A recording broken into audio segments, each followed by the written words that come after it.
And hello. How are you all doing? Mark, is the internet working now? Mark's got a fancy new internet connection. Right, and who haven't I said hello yet? Captain Mitchell, nice to see you. F-16 pilot, hello, Giftswerk. Mark, all up and running. Wow. I mean, I am so envious. I am so envious. Man, if I had that internet speed connection, I could improve my quality regarding video here, streaming so much. Hey Jean, bonjour or bonsoir.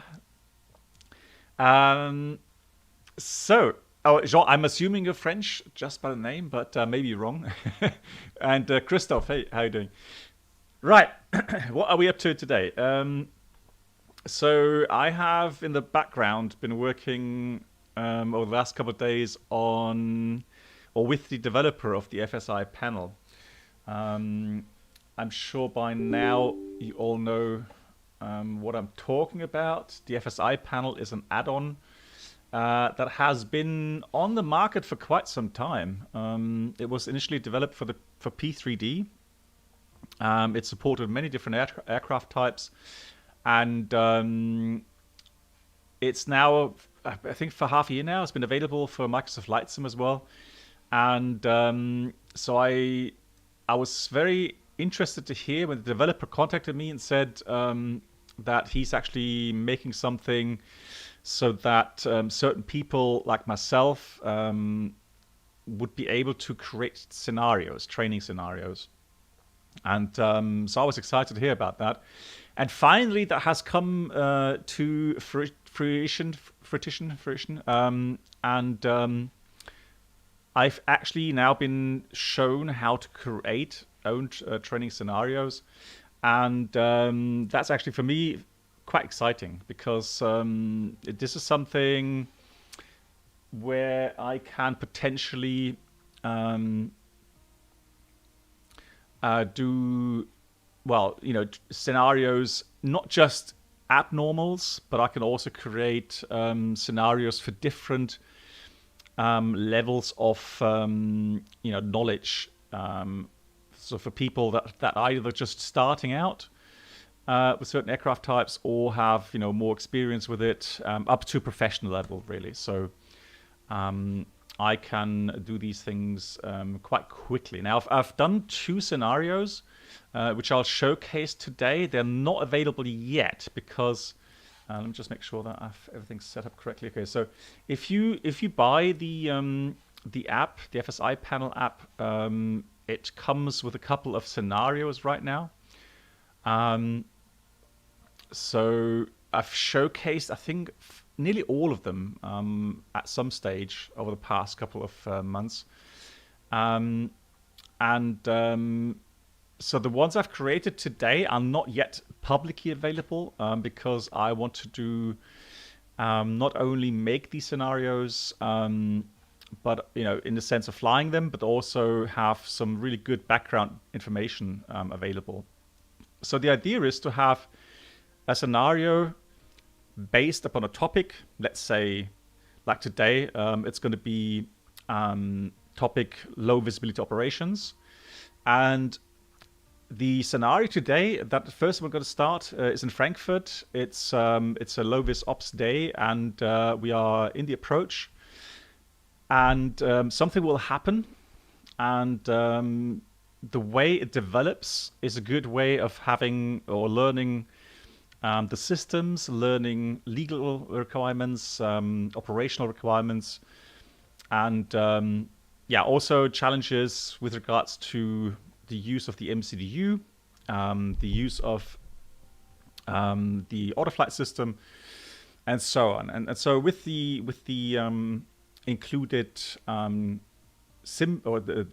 simulator briefing package that comes with it, then the users will be able to learn, more on a learning by doing kind of setup.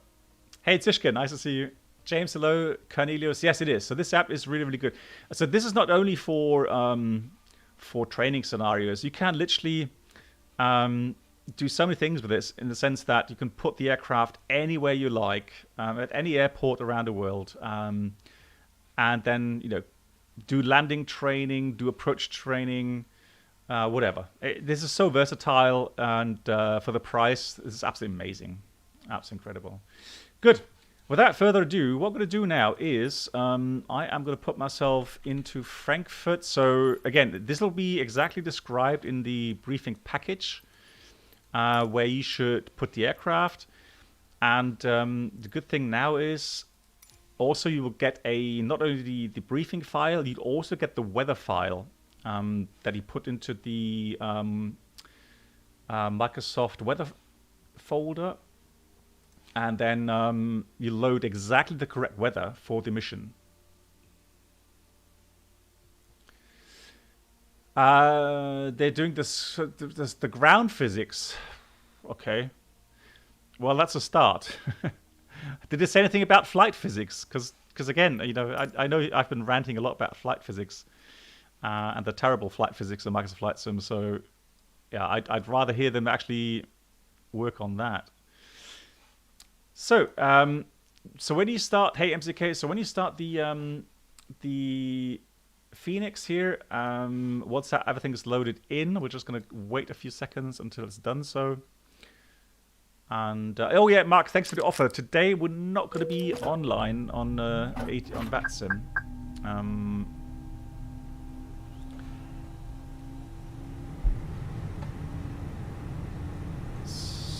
So I also want to adjust the volumes here. So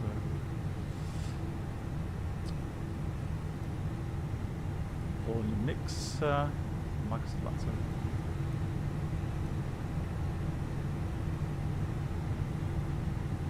There we go. All right.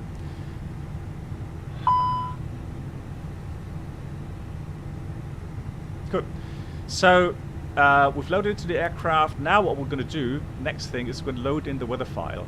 So like I said, once you've done that, you're going to, or once you have the chance to get hold of the scenarios, you'll have a weather file. So just click on that, and that's the weather file currently then going to be in use. You can see we're going to have some low-vis operations. Next thing I do always is, before doing anything else, Eagle Motion, yeah, me too, I know. But this time actually it's not bad. Maybe because I'm at home and I've had some time. So next thing I'll do, I just make sure because I'm on the runway, the engines are running, I just get rid of the GPU, PCA, the chocks.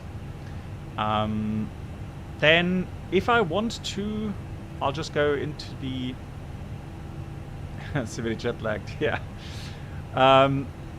I'll just go in and set up the charts as well. So again, you'll have that in the briefing package available. And so we are going to go and fly the Cat 2-3 approach, 25 left. So now this is still work in progress. And so obviously I have to do some flight testing. I've already given the file to someone who has helped testing it. I got some feedback from that person as well, which is wonderful. And so there we go. So this is the Cat 2-3 chart.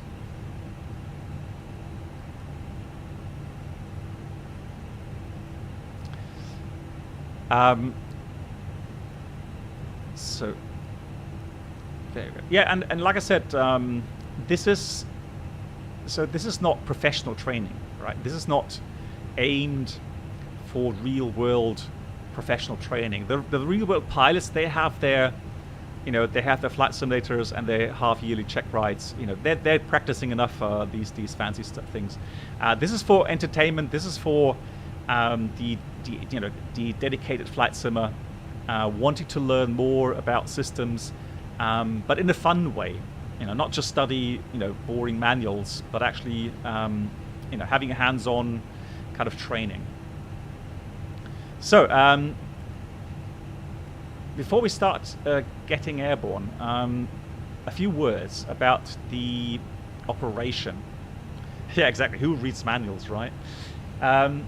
So, we have a normal IS approach available, right? Cat 1.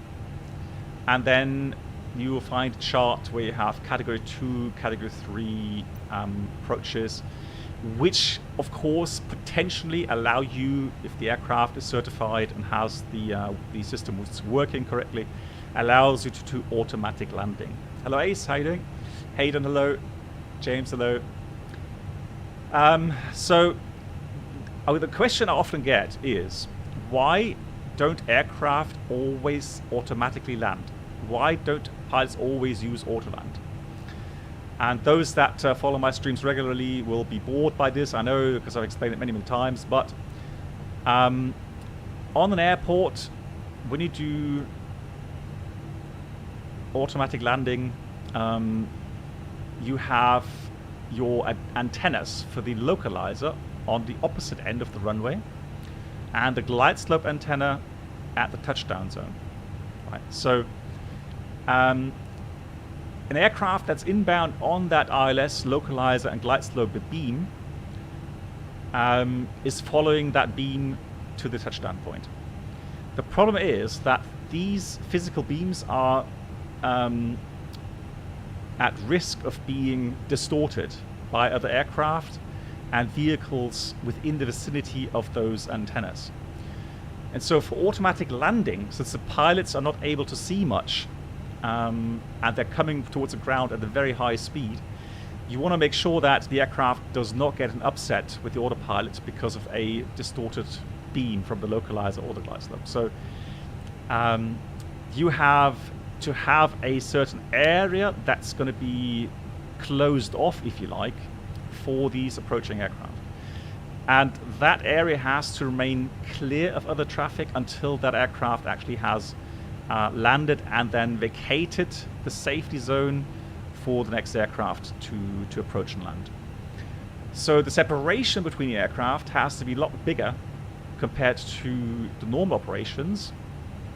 And also you have to realize that aircraft will take longer to leave that sensitive area or even line up on that sensitive area onto the runway. So that means less departures and arrivals possible per hour, and hence that's why you don't have always automatic landing approaches in use, or Cat 2-3 approach in use. So that's the theory behind the reason why you don't use that all the time.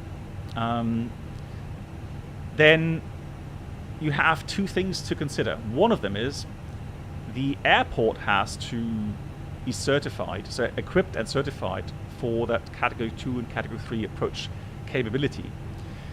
There's a lot of stuff behind that regarding backup power, the statistics regarding how long the system has worked without any failures, etc., etc., etc. So there are certain criteria that have to be met in order for the airport to allow the use of that Category 2 and 3 system.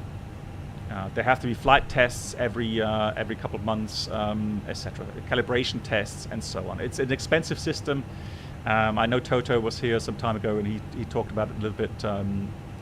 So, I mean, that kind of explains why there are obviously a lot of, let's say, there's a lot of money being invested into systems that will allow you to do automatic landings at low visibility, but don't have to use ground-based, beams that guide the aircraft in. So it'll be more a GPS-guided system at some point in the future. So that's one thing. So the airport has to be able to use Cat 2-3, and then you have to have the aircraft equipped and certified for Category 2 and Category 3 approaches. And then the flight crews have to be trained and certified and licensed for these approaches. So a lot of things going into that.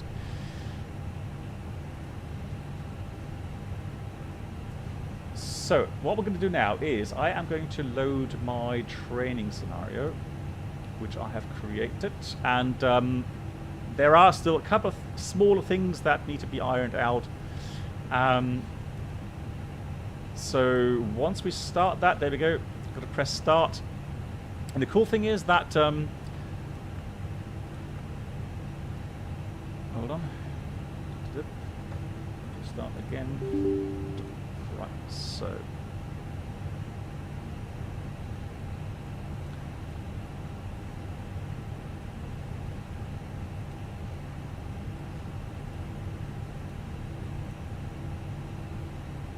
There we go. The cool thing is that once I've programmed everything for the scenario, you don't have to do anything at all. So the app will program everything you need to do, you need to have, without you having to worry about it.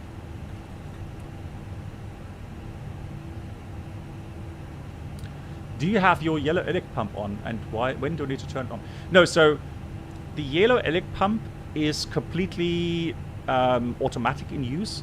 So it's a backup function that you have available on the ground.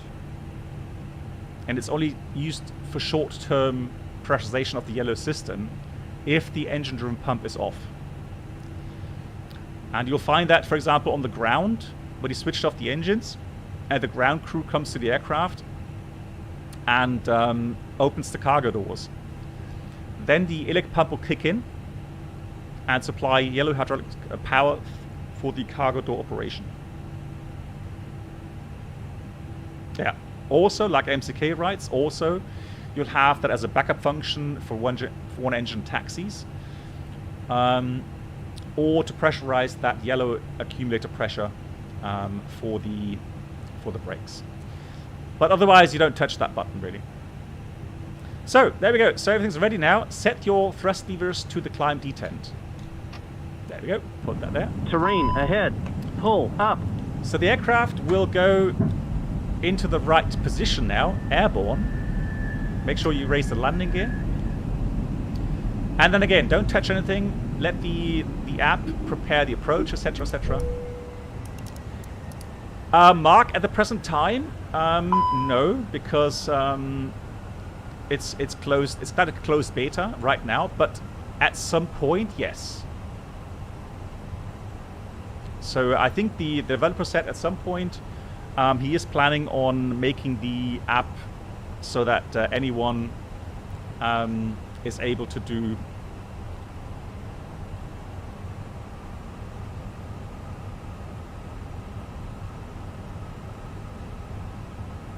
yeah, we'll be able to do their own scenarios and then share it as well. That's the important thing. So what's happening now? It's going to level off at 14,000 feet, or level 140. Let's make sure we have standards set everywhere, and then we can put in the constraints here. But otherwise, don't touch the MCDU until you get the notification that everything's prepared and you can take over control. So there we go. So now all the switches are being set for you. The MCDU is being programmed for you. Nothing that you have to do here. Just be patient.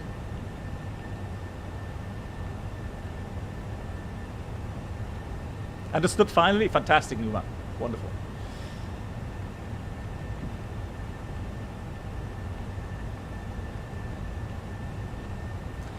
Oh, Mark. Oh, Mark. I can see where you're going with that. Lol. I can see. Well, yeah, I actually haven't thought about that. That's not bad. That's a good idea. Oh, yeah, I know, right? I know.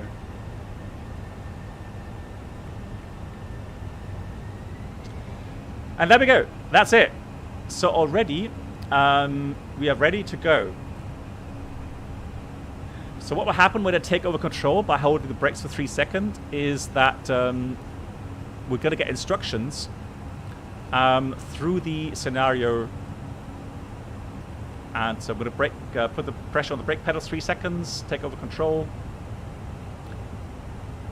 And there we go. And there's this first instruction. So proceed direct to Spesa and enter hold and descend flight level 110. So let's do that. So we got thrust idle, up descent, Alt Blue 110. The wind currently at the airport is 270 at 5 degrees, QNH 1020. And we'll acknowledge that. Right, enter hold. So here's a first challenge for some people. I know for those of you that have used the 320 add-ons for some time, no challenge, I know that. But there's going to be some people at some point that are new to the aircraft. So how to program a hold, you go left line select on the named waypoint, press hold. You'll check the chart for the instructions on the holding. So for example, let's go arrival. There we go.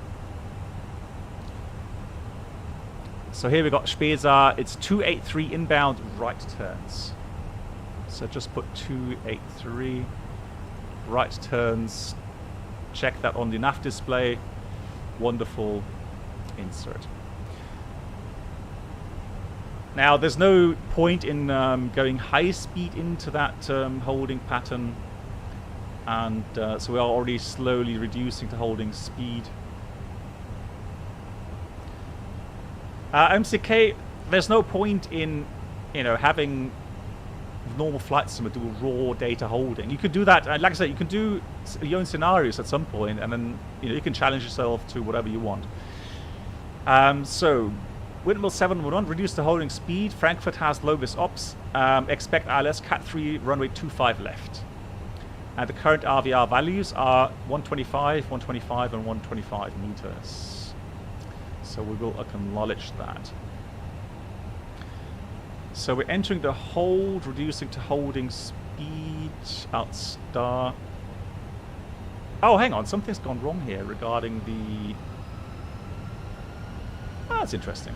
Right, it should have done that. So config, you should check that. So I think I put 4,000 kilograms, and we're supposed to have about 55 tons of fuel weight. That's interesting. So I need to make a note of that, why I didn't enter that. But there we go. So let's go towards green dot here. 210 knots is fine. So now we've entered the holding, and we're going to prepare for the approach. So just like in the real life, you go get the charts out. Here it is, and you program everything accordingly.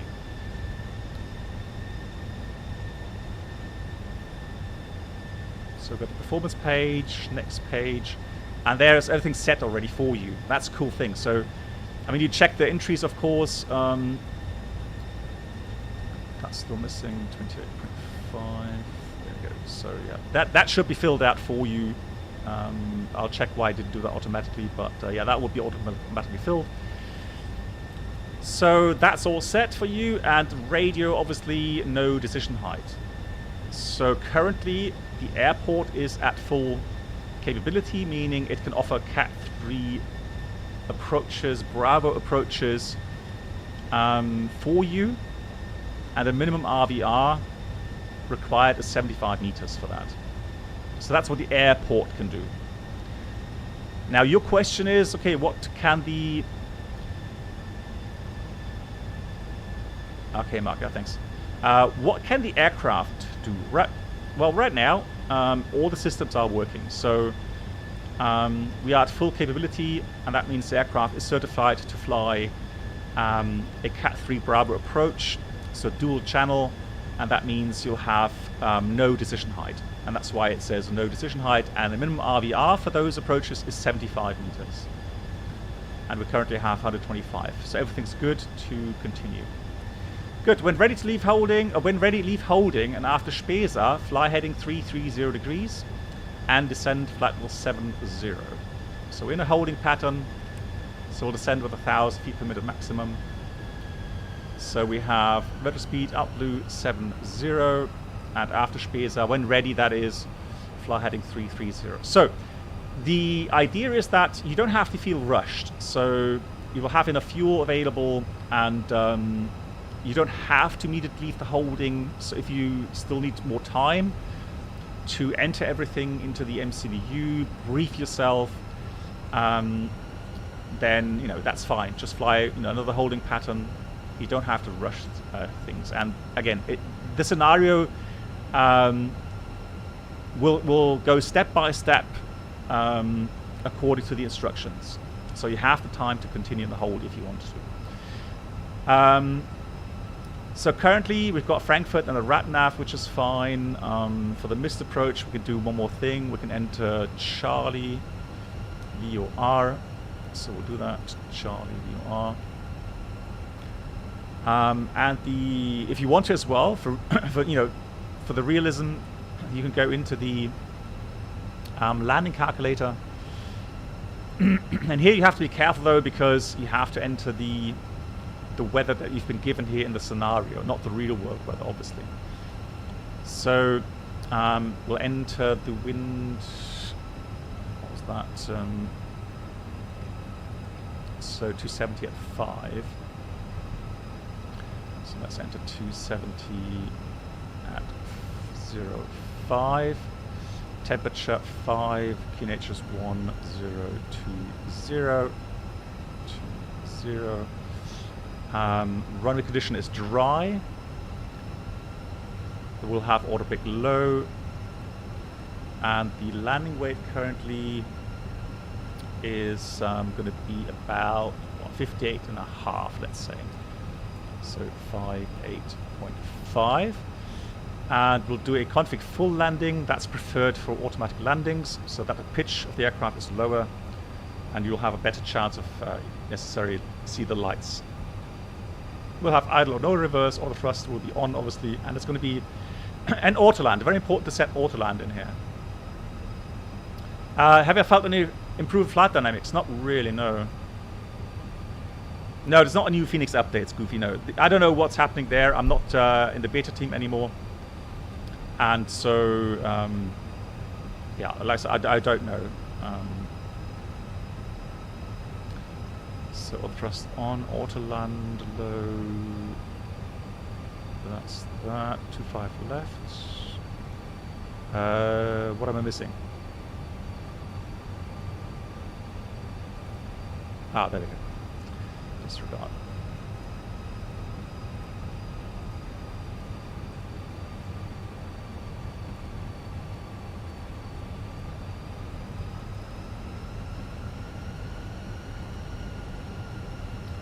So 275. There we go. So you can see a requirement today is 2,281 meters with the 15% margin on that. We have roughly 2,700 meters, so plenty. We have 4,000 meters available, absolutely no issue. Yeah, so I'm not with the Phoenix beta team anymore. I can't tell you anything about that.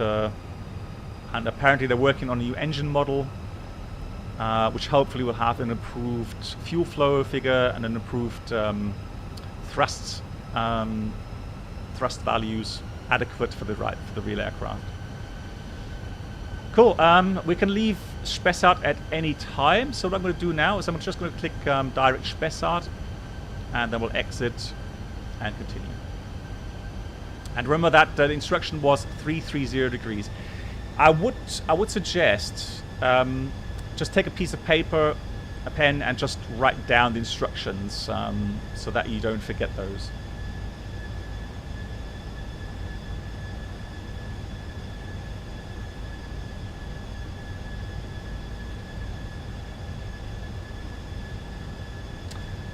Yeah, MCK, exactly that. Yeah, autopilot behavior.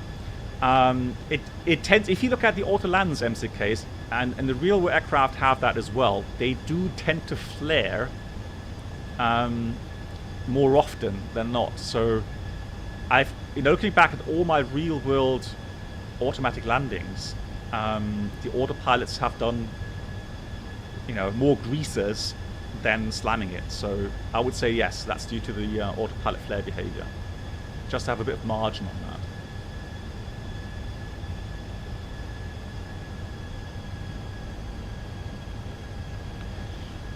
Right, I'm going to pre-dial 330 degrees.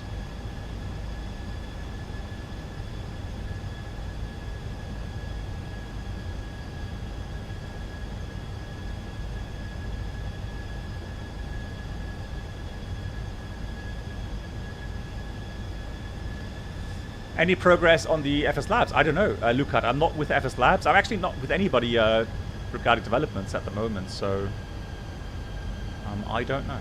Right, over Spesa, going to heading now. And since we are under radar vectors, you can actually go and sequence the flight plan as well if you like. So what we normally do is we go direct to let key and then go radial in. So 086. Sorry, 066 is correct, not 08. 066 is correct. Can insert that. 3303s. Hang on, didn't take that. Try it again. 066. Insert. There we go. Good, so level 70, everything's set. We've got the ILS identified on both sides. People are strapped in. We should have the land mats on, of course. So the panel looks fine. Autopic is low. We'll say that the briefing stuff has been completed, including, well, the missed approach. Let's have a look at the missed approach, guys. So,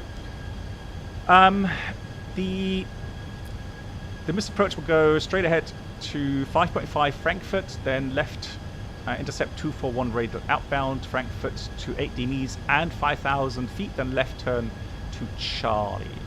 Good, we've got new clearance here, windmill 711, descent 4,000 feet, KNITS 1020, acknowledge.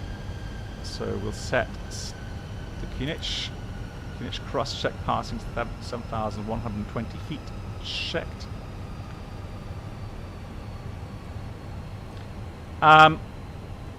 Regarding the automatic landings, so like I said, we've prepared everything for Cat 3 dual channel approach with no decision height. So what happens if we get a system failure? So we've got to be prepared to go around, obviously.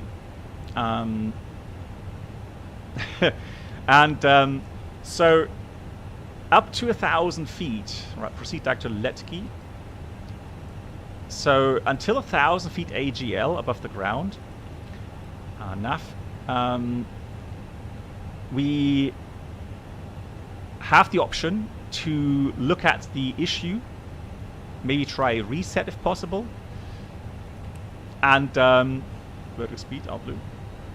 And then if we can get our landing configuration back, so the Cat 3 dual, we can continue. If possible, let's say we only have Cat 3 single, we could enter a new minimum and do a quick briefing about it, and then still continue. However, there's a threshold 1,000 feet above the ground. And once we're below that threshold, any mode degradation, any caution, well, normally it's just mode degradation, but obviously cautions that affect flaps, gear, braking system, etc. will very likely cause a go around as well.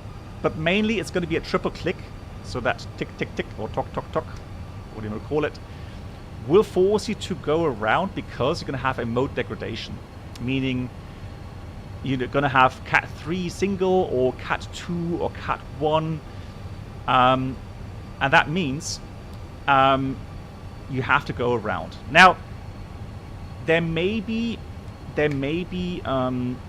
airlines or SOPs out there which would say, well, you can still continue to Cat 1 unless unless the autopilot's out and you can't even fly Cat 1 anymore because you lost both ILS or whatever, right? But not in our case. So in our case, unless we are visual with the runway, unless we can continue visually, we have to go around. It's as simple as that. And so whenever you have a triple click, you go around. And you fly this procedure and you do some troubleshooting, see what's happening, look at your possible landing configuration and capabilities, etc., and then maybe try another approach if you can. Now, believe it or not, this scenario is actually based on what I have had in real life. So this is not made up. This is actually what I faced in real life. And yeah, so it can cause some issues in the sense that you may have to divert. However, if you're lucky enough and you listen to what ATC says and you look at the options you have available, you may be able to stay at the airfield. Hey Danny, how are you doing? Why is the stick being pushed forward during takeoff? Because until about 100 knots, you try to get more load onto the nose gear. Reduce speed 190, so that you have better nose wheel traction, which helps with the steering. Flaps 1, speed is checked. Flaps 1. That's why you push the stick down, and about 100 knots, you have the rudder being very effective. But below 100 knots, the rudder is not so effective for the, maintain the runway center line, and that's why you have the stick input to the front.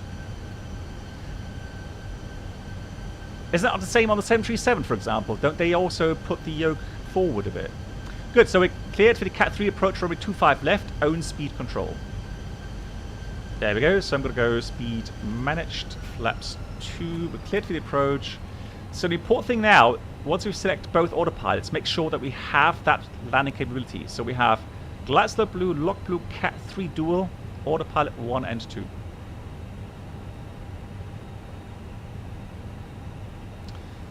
Till 80 knots, okay. No, we keep the stick input. So from 80 to 100, we reduce the input slowly. Right, let's stay at 160, let's say.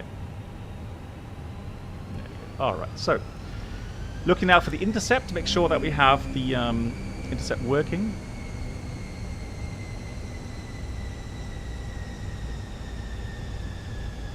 And it's going to be a superstar, obviously, because we're going to be right at let key for the intercept.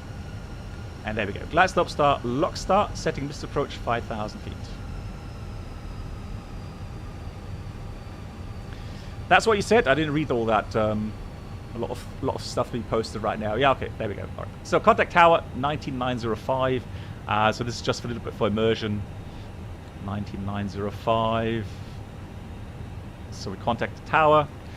ILS 25 left, and the important thing now is to listen in for the landing clearance and make sure that we have the required minimum RVR values. So let's say, for example, we get a clearance, clear to land, RVR, first part 50 meters, 50 meters, second part 100 meters, etc. Then the first part is governing, so we are not allowed to continue to approach below 1,000 feet above the airport if the RVR is still below landing minimum. So that would also be a required go around in that case. So you have to be careful with that. You have to listen in, make sure you don't bust those minimums. Hey Danny, how you doing? Good. So okay, let's concentrate still. Going to put the gear down, prepare everything for the approach. And there we go. So clear to land, 25 left. The wind 270 at 5. And the latest RVRs are 225, 250, 350 meters. So all good. Welcome aboard. Look at that. You can see some ground. Is it trees or something? Could new subscribers please make your way to the first class cabin? Hey Yoda! How are you doing? Thank you so much. Flight entertainment will be served. Thank you. Thank you click, for the click, support. Click. Click, click, click. Exactly. Lol. Right, let's go. Flaps 3. Speed is checked, flaps 3, speed managed, spoilers arm obviously, and flaps 4, and there we go. Landing checklist, we've got ECMAMO landing no blue, we are clear to land, RVRs are good to continue. What will happen now is we're going to check at about 400 to 350 feet radial altimeter. We are going to check we get the land combined mode, and we check the course. ILS course is correct, so the runway course. That's important for the rollout feature of the aircraft.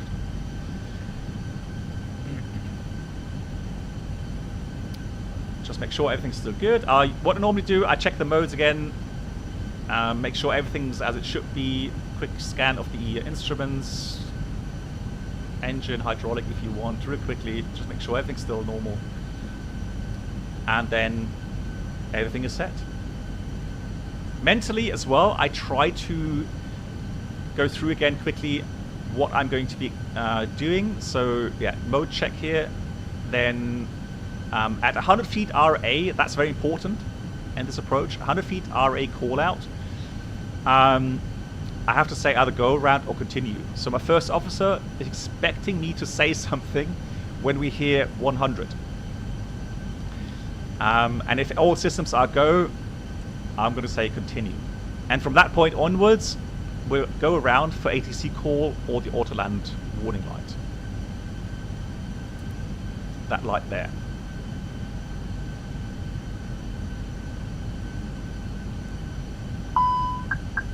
And there we go. Bing, we're below 1,000 feet. Go around, flaps. Mantoga, SRS, nav, auto thrust, and climb blue. Positive rate, gear up. 1 inch out 7, what on, is going missed. Thrust, click a climb. 1, 2. Flaps 1, speed is checked. Flaps 1. And we can see nav RA2 fault. I'll go through that in a minute. Right now we're flying the aircraft. There's nothing life-threatening here, so just ignore that for now. We're going to fly the aircraft. We're on nav. As a copy, go around, follow standard this approach, climb 4,000 only due to traffic and contact water 728. So 4,000, 2728. Flap 0, speed is checked, flap 0.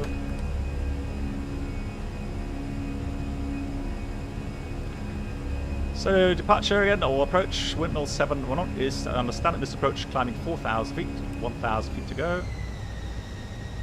And we're going to go vertical speed, up blue. And I'm going to put the speed to about 220 knots. Well, 220 is fine. There we go. Hey, who else just joined? FSI Panel, hey! There we go. FSI Panel's just joining. Fantastic. 100-foot call on Cat 3 with no session. No, you mean Cat 2 minimum. No, for the call out. So 100 feet RA. Good. So we're leveling off. Let's look at the problem right now. So we've got nav RA2 fault and circuit breaker tripped rear panel.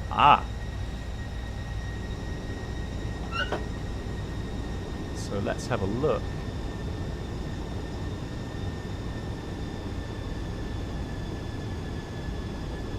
And I can see it here. No, where is it? There it is. So there we got it popped.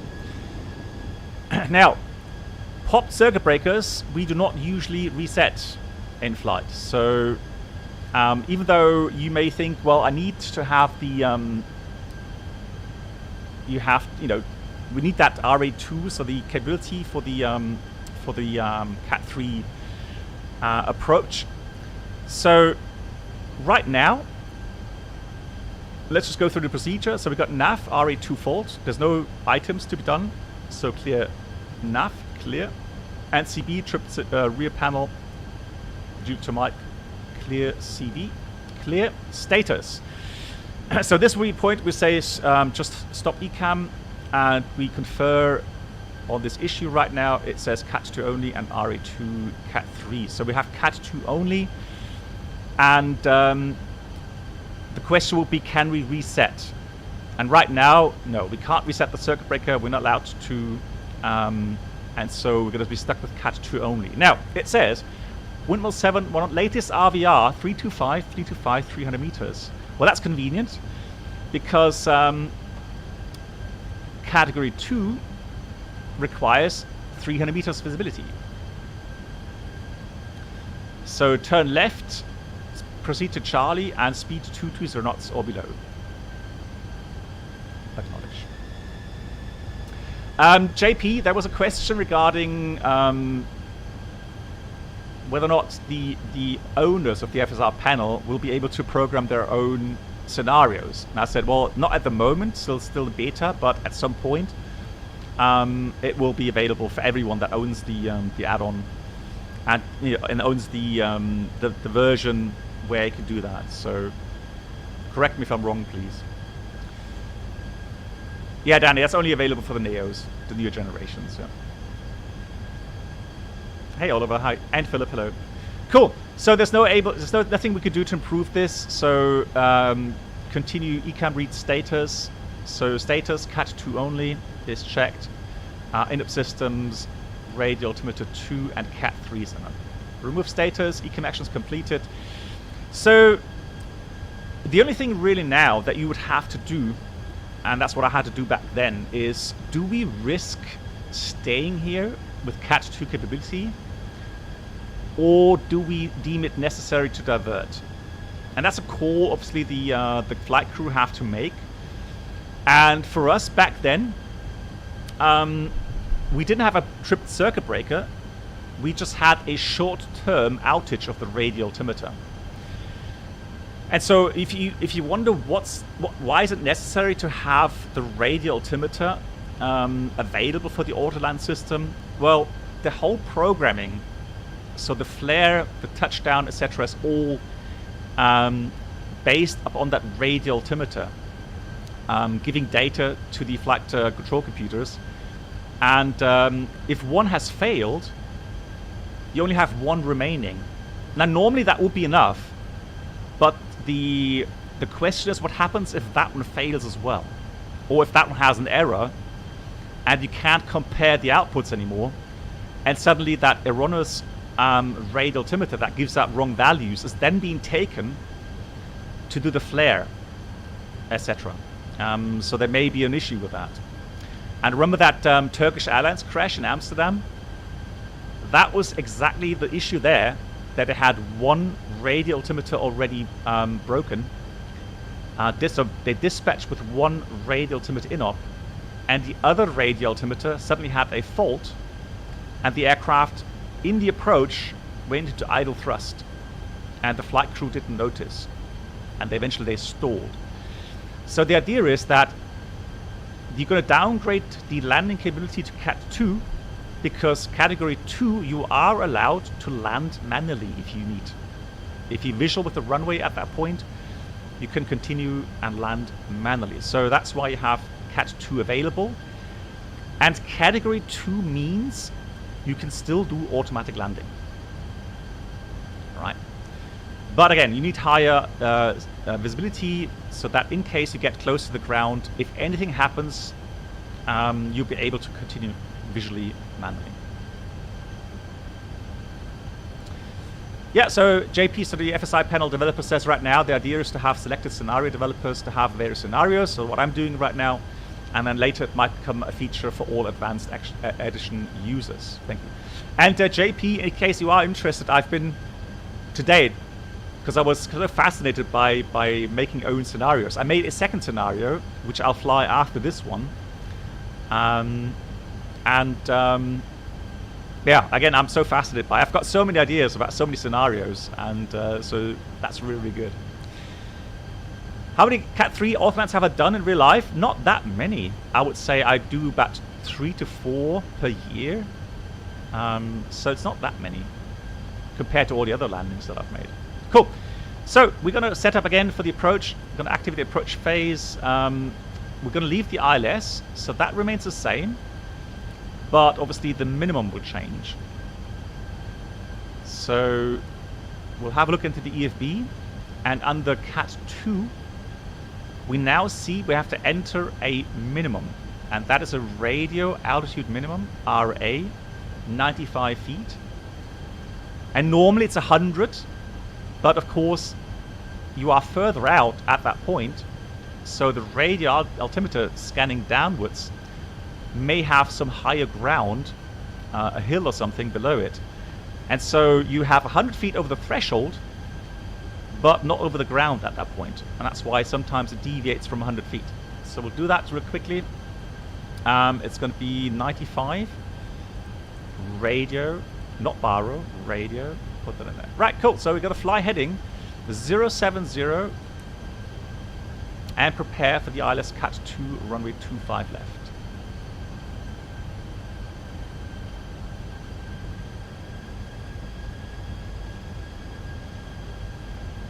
No, it says in-up systems Cat 3. It's Cat 2 only.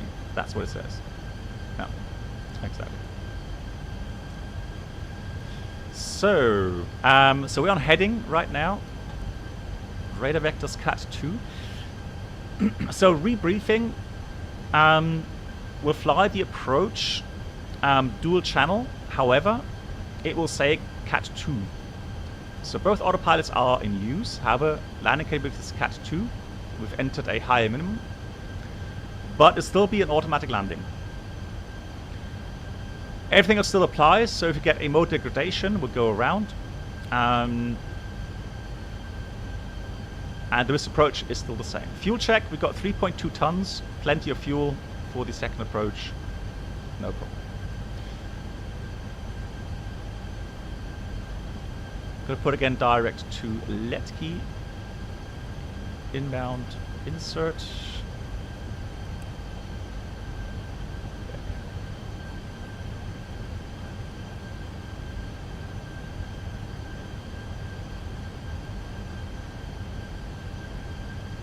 Well, Danny, the idea is this. So, let me expand a little bit about my current mental state regarding streaming. What I don't want to do is to simply continue streaming flying A to B. I'll be bored, you'll be bored. It's simple as that. So my idea is I want to do something I enjoy doing. And that is, for example, I enjoy shared flight. So that's what I'm going to continue doing and embarking on: shared flight in the Challenger, shared flight in the TOLIS, and then maybe at some point a Zebo mod, and some other, let's say, GA aircraft if they become available. So shared flight, that's one of my big topics going forward. Because I want to be able to have community take part, and that means whoever is willing to come with me on a stream and do shared flights, I'll invite them at some point and we'll do that. We're going to fly heading 350. That's one thing. The other thing is, obviously, I want to have my viewers have a feeling, or I want my viewers to have a feeling that they are, getting something back from my streams. So meaning they're able to get better at flying aircraft. And so these scenarios with a very, very thorough briefing package will allow me to slowly, bit by bit, depending on the scenario, explain certain things about the systems, about requirements, procedures, etc., etc. So that way you won't be on your own, in the sense of, I have to read the manuals and I have to watch YouTube videos to improve, etc., etc. No, actually, you're going to have the ignition. Hello.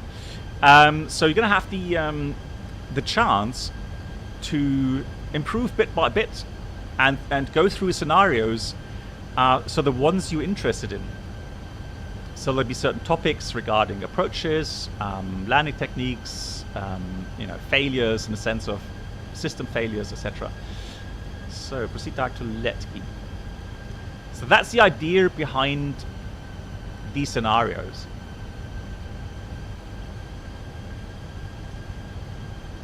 So the thing is, there's so many streamers out there available today for entertainment purposes, right? So you've got lots of really cool streamers that do really good streams, really entertaining. But that's not what I want to do per se, in the sense I only fly A to B. And, it's very repetitive. There's nothing really happening, or not much at least. So Oliver, the Q&As will continue, of course. So, we'll have those as well. We're going to do normal flights A to B, but it'll be more often in a shared flight environment. And the next one we're going to plan to do is next Saturday, or this Saturday, I should say, with the Cross the Pond.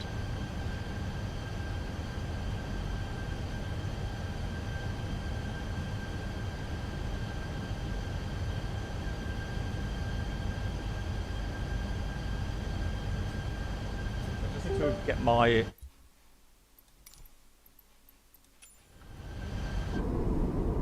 my controller working. There we go. Got some outside views here as well. Wonderful. All right.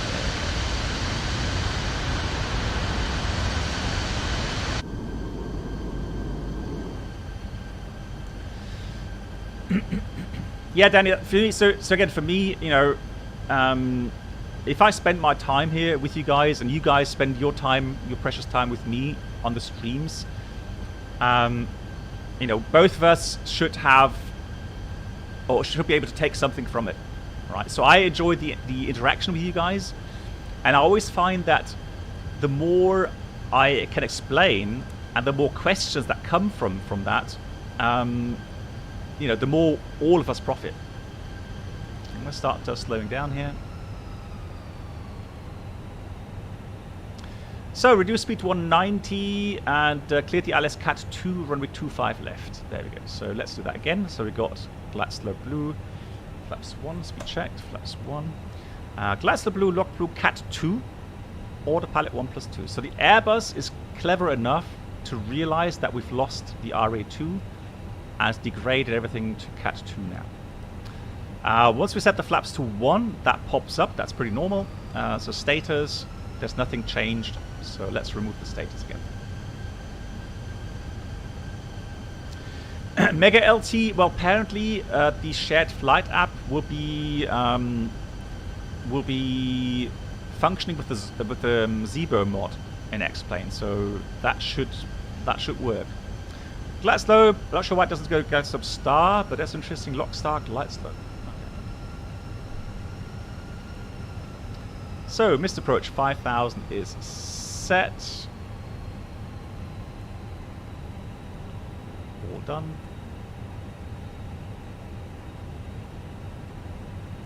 Well, there we go. So, Mega LT, and then I'm able to learn something from you. Right, that's what I mean by that. So everyone can profit from these. You know, these streams then.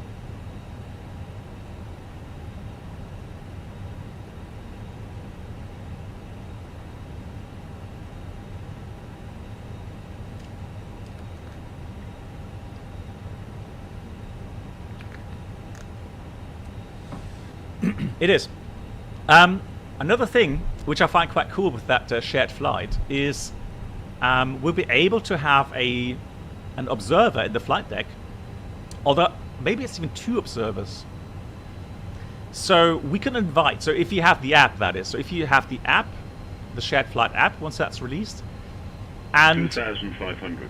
And we can invite 1 or 2 people into the flight deck as an observer. So you can actually sit physically then in the stream on that observer seat and then monitor the flight, which is so cool.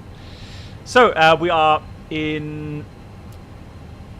Windmill, runway 25 left, clear to land, wind 270 at 5, that's good. And latest RVR 325, 325, 350 meters.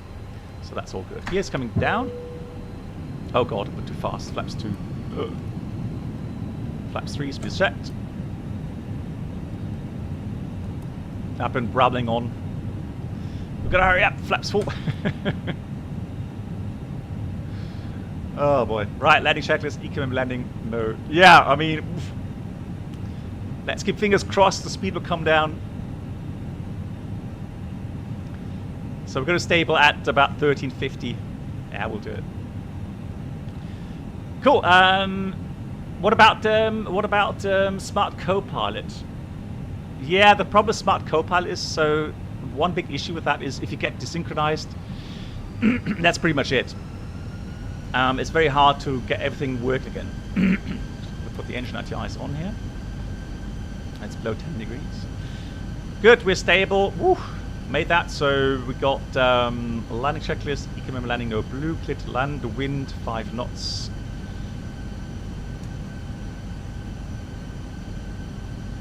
Oh, Dr. Nerd Rage, nice to see you. Well, that would be cool as well. Yeah, the exec, yeah. That would be very cool.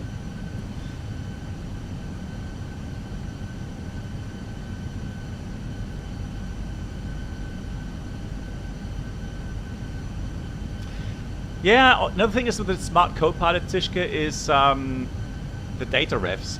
So quite often I always find you have some synchronization issue with something in the flight deck. And, you know, these are things I don't want to troubleshoot, right? I don't want to spend my time when I'm flying troubleshooting these things. I want to fly, so...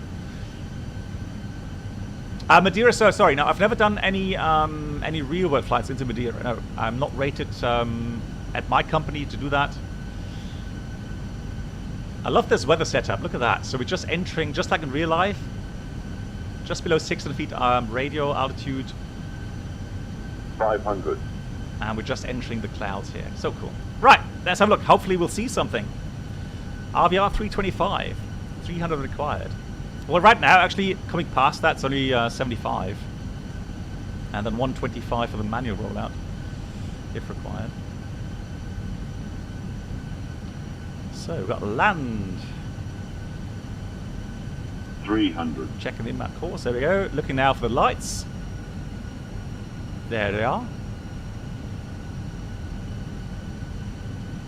100 above.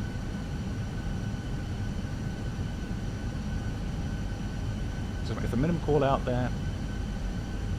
Minimum. Continue. 50, 40, 30, 20, 10. Retard. Ah, lovely touchdown. Got spoilers. Reverse green. I'll reverse. Decel. And then what we'll do is we'll look for a convenient exit. Normally those are the orange and green color-coded. So it's okay. We'll vacate next. I need a typo there. Next convenient. Taxiway to the right. Manual brake. Scenario ends here. Well done.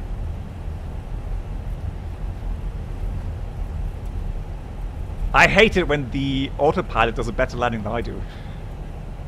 It's so frustrating. Oh yeah, and again, something learned. Try to switch off the autopilot before you leave the runway. Spoilers retract. Reverse close. And then we continue. Right. So, you don't have to taxi to the apron. You can if you like. If you are into that, go and do it. Otherwise, you know, that's the main issue, or the main...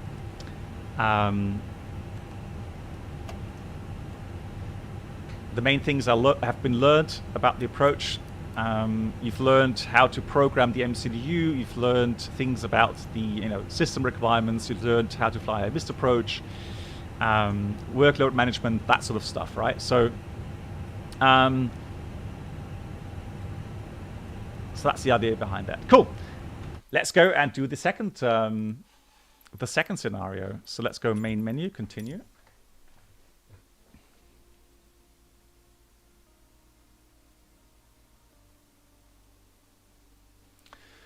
Tishke, right now, so I can only comment on the way it's working now. So in the TOLIS, the shared flight is absolutely amazing. So there is hardly any issues anymore with the app in TOLIS. I've not tried the Zebo for a while, so they're still working on that. But yeah, so it shouldn't really be that much longer. Right, we're gonna go to Bremen. Hooray! So let's go Bremen. And this scenario I made just this afternoon. I took an hour time because I had that idea in my mind, and so another little experiment so you guys can see what what is possible. Hey, forward, good. In Exmotor Zebo is unstable. Yeah, okay. Well, that's a different issue then with the. Oh, I agree. It's Tishka. I know the frustration too well.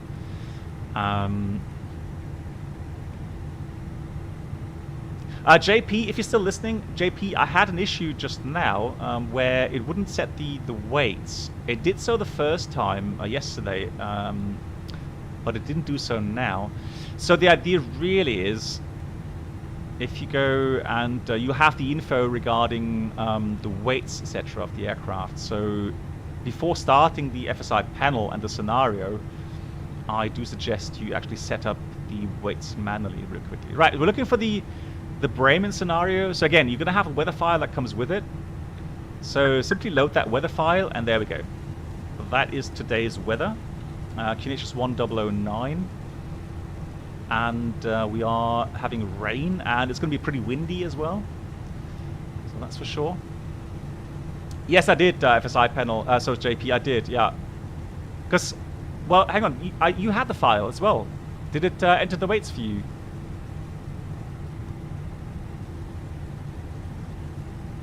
Hey Washi, how you doing? You got a TOLUS 320 2 days ago, and I have to say I'm really impressed by the sounds and everything. That's cool. Happy to hear that you're enjoying it. So there's no harm if you enter these values manually beforehand, and then the app does it again. There's no harm in that. So, oh, disregard. That's not what it is. So just fuel here, and then the weights I want to do here. Let me just clear. Actually, no, that's correct. That's fine. So we've got 28.2. That's good enough. And that's it. That's all you're going to have to do right now. So I'm going to start the FSI panel again. I'm going to get my training file that I've made, create it, and I'll start the scenario. And again, it says preparing everything.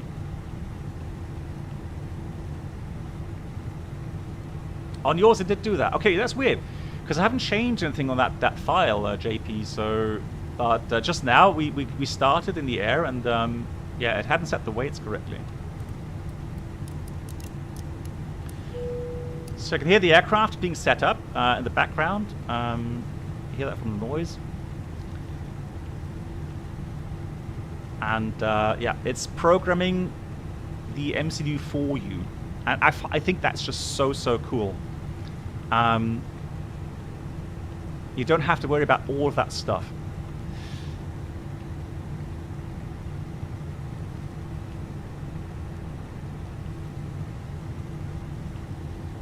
Another good thing is that these scenarios, you can start at the gate as well. I know there's one scenario available somewhere in the Caribbean, and you actually start with engines off, I think, at the gate. So, you know, many things are possible in the air, on the runway like now, or at the gate. Very cool indeed.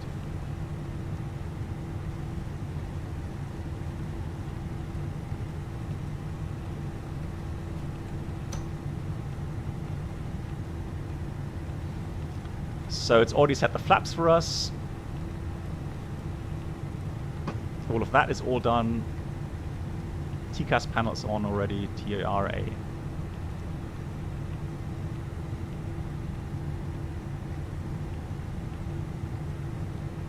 Okay, that's a little type. I was meant to do that 25-mile radius, not 25 radial. That's rough. So it's interesting, these little mistakes. Cool. And that's it. Everything's programmed. We are ready to go. So all you can do now is mentally prepare. Maybe go through, you know, get your charts out.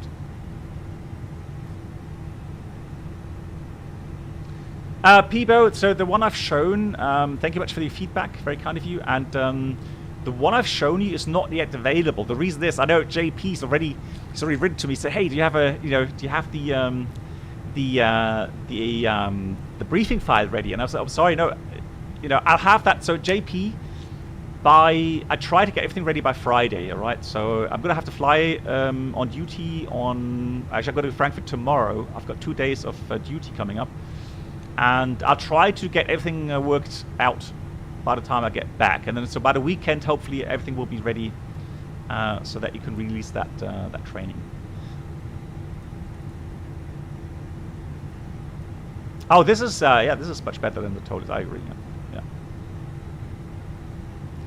Good. We've got 280 knots, 25. So 280 degrees, 25 knots, 16 degrees.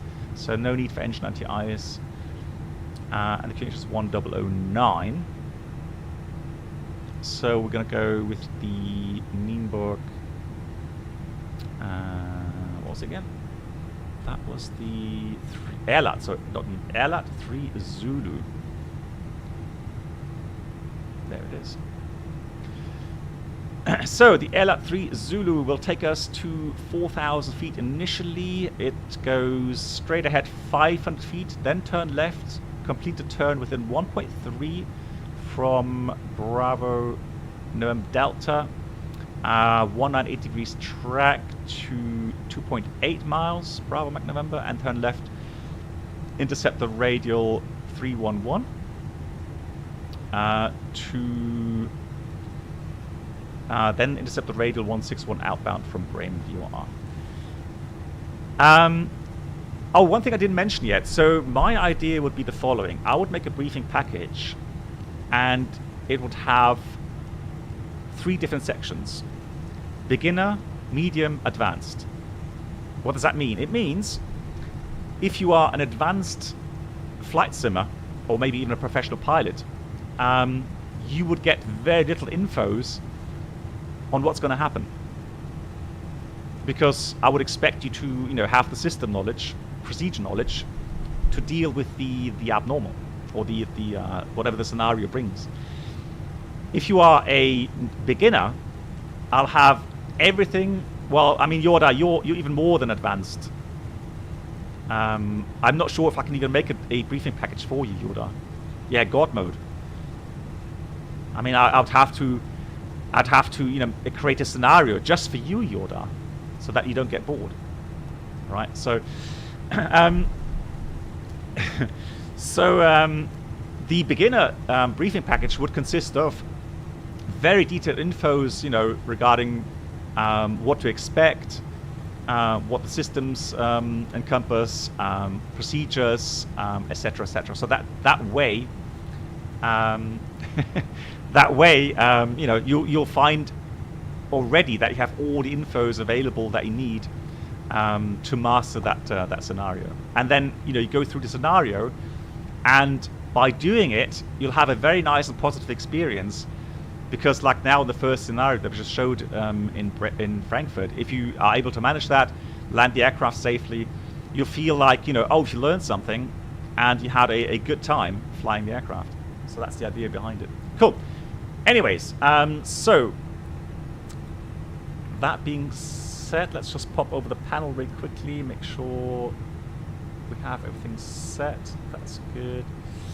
Get rid of that. And right, let's see what happens. So we're cleared for takeoff. And so let's do that.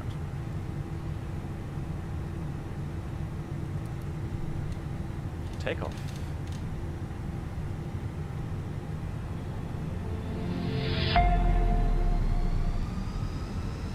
Here's 50%.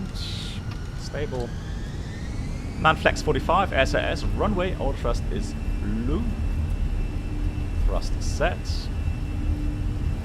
Yeah, short runway, that's why we have good acceleration here, lots of thrust. 100 knots.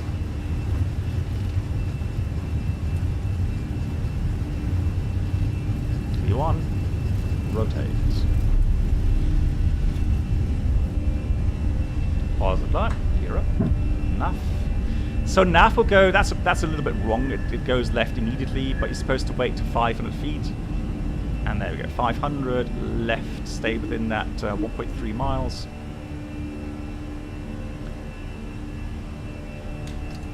Thrust climb out blue, auto thrust, autopilot is on. So we're at flaps 2, so gonna wait until those lowers a bit more. There's the acceleration, flaps 1, speed is checked, flaps 1. Contact departure 24.8. Let's do that, 24.8.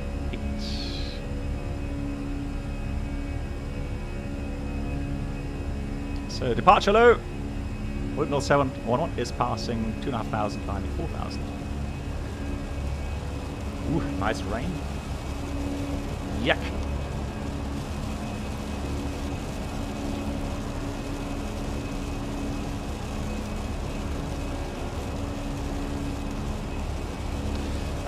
That's a question for JP. JP, is it possible to get the scenarios work in P3E as well? Right, SP flap 0, speed is checked. Reset the spoilers.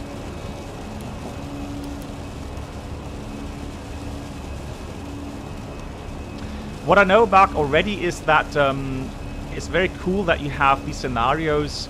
I can make them available for the PMDG and the Mad Dog here in Max Flight Sim very quickly.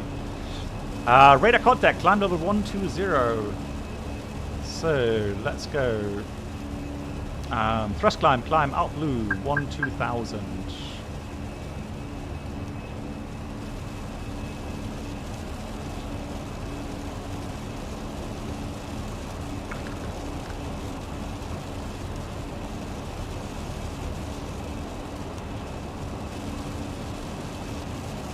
Hey, moin Voyager, wie geht's? Passing transition, set standard. Standard cross checked, level 5 checked. Yeah, the question to JP, the question was if it's possible to do that in P3D. Because there are still some people out there that use P3D. So that would be interesting. Interesting question, yeah.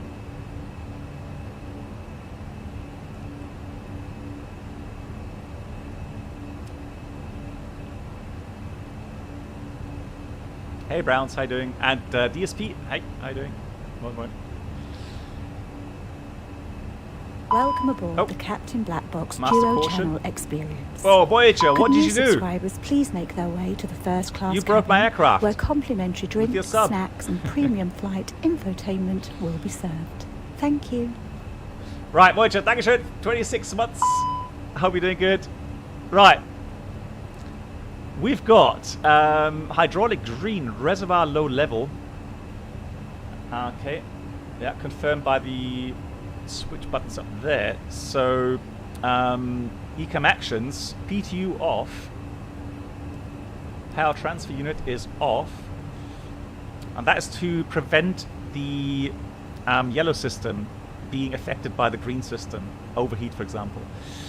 Then green engine 1 pump off. Now, the thing is this. So the engine trim pump right now is still working. Right, of course, we would have declared emergency is copied. State further tensions once able. Acknowledge. So we want to prevent the pump from being damaged as well. So that's why it says green engine 1 pump off. I mean, it's not supplying pressure anyways. So let's switch it off and save it. Then we've got a now secondary failure, of course, a green system low pressure. That's confirmed. So we lost the green hydraulic system. And now it says fuel consumption increased and FMS prediction unreliable. Interesting. I'm not sure if I would see that in the real aircraft because right now everything's clean. Spoilers should not be floating. Interesting. All right. Anyways, so that's finished. So clear hydraulic. Clear. Systems wheel. On the wheel page, we can see that normal braking is affected, auto brake is affected, so that's inop, and the spoiler pair 1 and 5, which are supplied by the green system, are inoperative.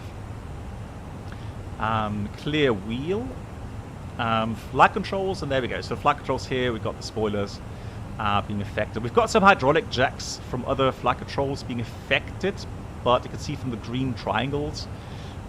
These ailerons, elevators, rudder, pitch trim, they're all still working because they get backup either by the yellow system or the blue system. So there we go. And again, with that briefing package that I'm planning to do. Oh, you're right. Whoa. It is. Whoa, what a clever little aircraft. So that indeed would actually increase the fuel flow a little bit, not much. Right, so copied, fly heading 090. Now, this would assume that you would have done a little foredeck. We would finish that checklist by now. So we set clear flight control. Then we'd go to status and we'd hold the list there. So stop ECAM for a second. Because we would try to do the following. Think about reset procedures, but also if it's a major problem like fuel smoke, fire, hydraulic, we would quickly just consult each other and say, hey, does it make sense that we continue on the flight planned route? Or is it better to stay in the area? And in real life, we would have already said, you know what, we've got Hanover nearby, and we've got Hamburg nearby with long runways. And so if you fly there, we're going to have more fuel when we are in the approach, instead of continuing to Frankfurt and burn all the fuel with a higher fuel consumption, with that spoiler being out a little bit. So we could do that, and we would actually do that, and just say, hey, let's stay in the area, request radar vectors to the east, for example. So that's why you got the instruction to head east, and you're getting some more infos right now. It says Hanover is runway news 27 right, the wind 280 degrees, 25 knots. So still lots of wind there, QNH 1009. Hamburg, runway news 23, and the wind is 280 at 30. A lot of crosswind. Right. With a hydraulic issue, a single hydraulic issue, you have no crosswind limit per se, but you can decide and say, you know what, having lost some partial spoilers, one of the reversers is not working, you know, I try to minimize the crosswind. So let's say I don't want to have more than 15 knots crosswind, right? That will be in the foredeck section. So when we do the decision making, so we will take that in. That's not a decision just yet. We take in those infos, and then just continue on the procedure. So status, continue ecam read status. Status, fuel consumption increased. And then we got the first thing, landing gear gravity extension, right? Green hydraulic system is necessary for the landing gear extension and retraction. We only have one backup system, and that is the gravity gear extension. So that's what we're going to have to do later on. And the landing distance procedure apply. Well, we've got some issues with spoilers, with the landing gear, and with the reverse. Sorry, the landing gear, the reverser. So that affects the landing distance. So reverser, spoilers. Request copied, diversion to Hanover approved, and proceed direct to the seller. Right, that would assume we would have done the foredeck already, and if you're on your own, you know, you wouldn't take that long to discuss everything. So it says proceed direct to the seller. And this is just an example. I may do some things so that you have more time to go and do the procedure, etc.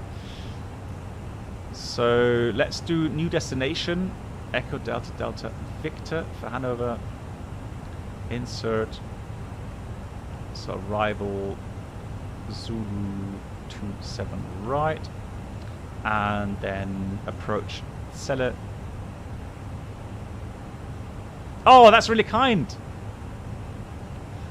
Wow, that's really kind. So JP, the developer of the FSI panel. So I'm going to go direct to seller right now. I'm going to slow down, and seller will enter the holding there. So let's have a look here. Destination, Hanover.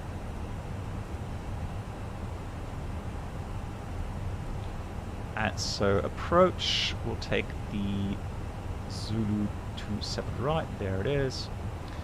And seller is going to be 257 inbound, right turns.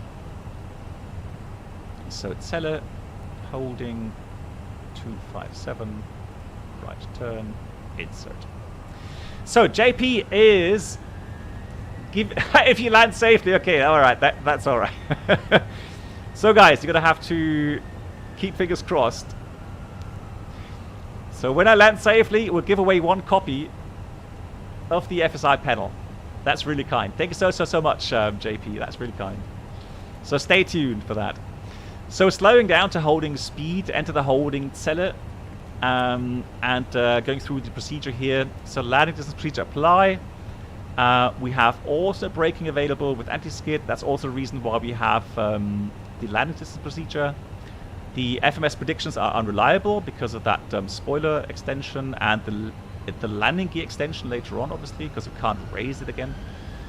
We've got the slats and flaps slow and Cat 3 single only. In-up systems, green hydraulics, spoiler 1 and 5, Cat 3 dual, normal braking, auto brake is in-up, landing gear retract is in-up, reverse 1 is in-up, green engine 1 pump is in-up, and yaw damper 1 is also in-up. Done all that. Remove the status, e-connections are completed.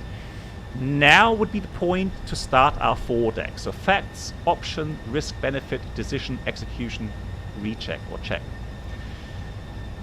We've done an initial decision to stay in the area. Then we said we need a landing distance procedure. So we will go in here and we still have enough fuel for that. So we go runway 27 right, runway's going to be wet, and we'll take the weather as in the briefing package, so 25, temperature is about 16, QNH is 1009, landing weight, that's very important, the landing weight right now is 60 tons. So 600. Auto brake is not available, so we're going to have to take max manual or manual braking. We're going to have idle reverse because we only have one available, and we may have thrust asymmetry. So just going to go with idle reverse here, manual landing, flat full, and auto thrust is going to be off. And then we have a hydraulic issue. Green system low pressure. There we go. And now we've done the calculations. We need about 2,200 meters of runway. And we have 2,900. So that adds up. So we know that we need a runway that has at least a length of 2,200 meters. And we need a runway that has at least Cat 3 single capability. And we need a runway that has, for me personally, that's my personal thing, I don't want to have more than 15 knots crosswind. You know, some may say 20, whatever, but I don't want to make my life harder than it is. And Musculazone, hey, how you doing? Nice to see you. So I personally set my own kind of limit on that with 15 knots crosswind. So Hamburg has about 25 to 30 knot crosswind. So that will not do, well, let's say 20 knots crosswind. So that's more than I want. And so Hanover meets all of these requirements that I've just mentioned. So the decision would be to stay and land at Hanover. So decision is made. Now comes the execution. So we've almost prepared everything for the approach. Not quite there yet because we want to have a Cat 1 minimum there. So let's feed the MCDU 1009, temperature 16, the wind is 280 at 25, and the minimum Cat 1 is going to be 370 feet, so 370 feet. RatNav, we can set Hotel Alpha Delta and Hotel Alpha. So Hotel Alpha Delta and Hotel Delta. And there. Is it 564? Oops. No, Hotel Alpha. Disregard. Hotel Alpha. And there it is. Cool. So set the approach. Fuel is enough.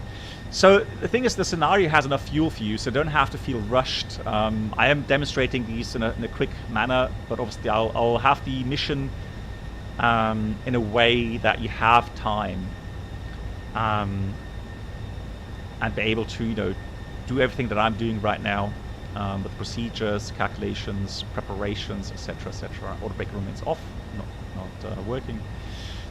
And then you do the briefing, right? So we inbound Celle VOR NDB at the moment in the holding pattern.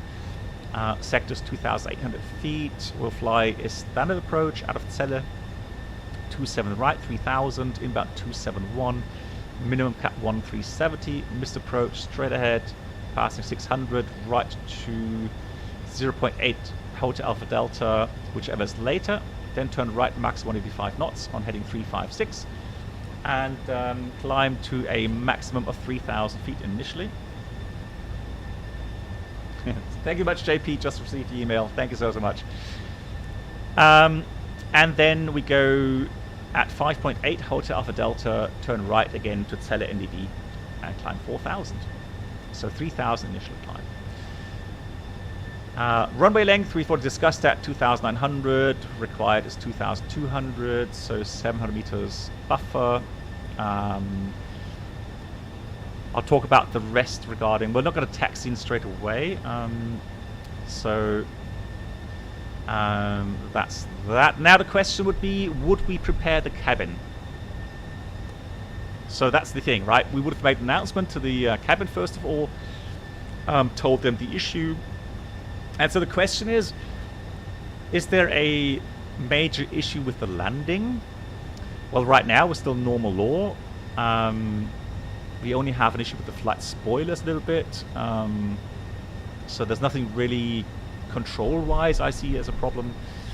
On the runway, we've got pretty much headwind component. So even though we've got idle reverse or little asymmetry with a reverse thrust, I don't see any major issues there either. Exactly. So steering is good, braking is good. I mean, we have auto brake in use, but still, it only means that you have anti-skid working per axle, so per 2 wheels now, not each wheel, but still good enough. So exactly. So MCK, that's a good point.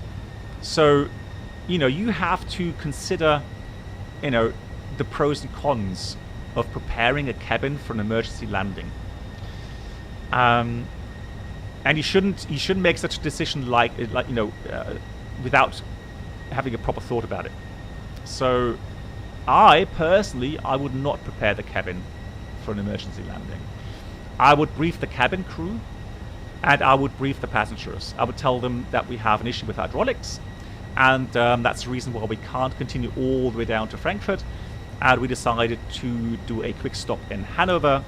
And once we're on the ground in Hanover, which will be a normal landing there, we will then make sure that all the passengers will be taken care of regarding onward flights and so on.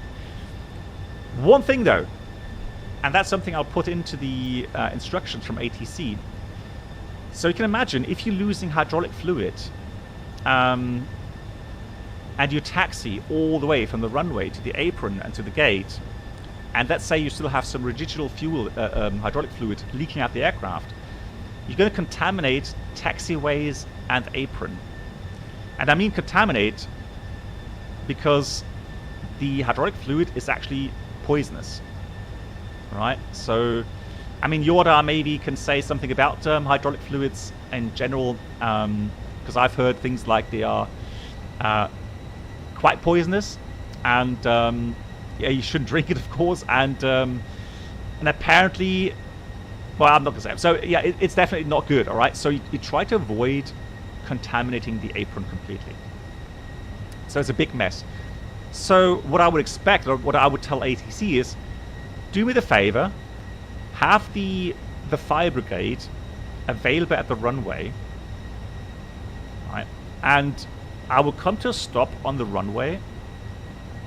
So yeah, so that's a good point, Yoda. Yoda says it can damage the tires of other aircraft.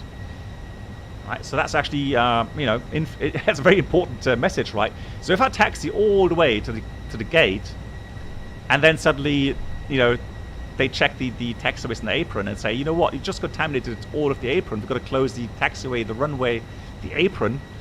Well, you know, you're going to make this thing a lot more expensive than necessary.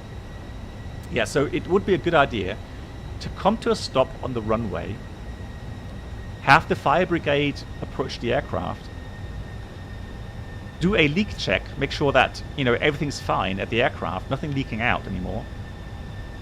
And then, if they give their go-ahead, then we could offer to taxi the aircraft to the ramp. If not, we'll shut down the engines and have a tow truck pull us to the apron, or pull us to some, you know, some apron spot somewhere, all right? But definitely I would stop on the runway. Now, if I call the fire brigade to the aircraft, I would make that, or I would tell the passengers in an announcement, I would say, we expect a normal landing. However, don't be alarmed.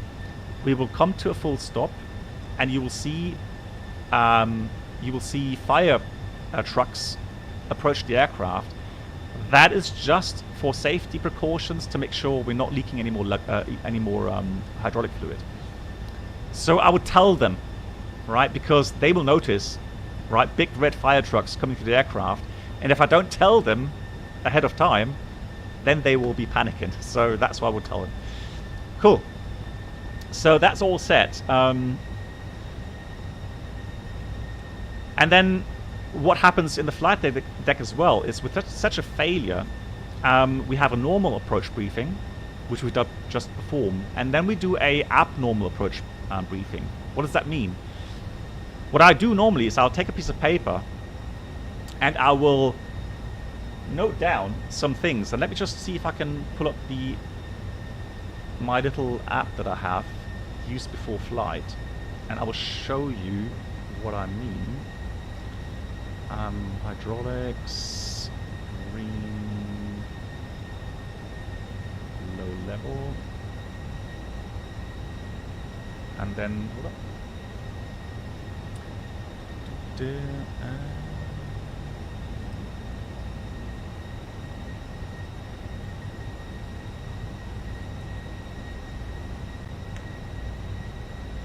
So let's connect.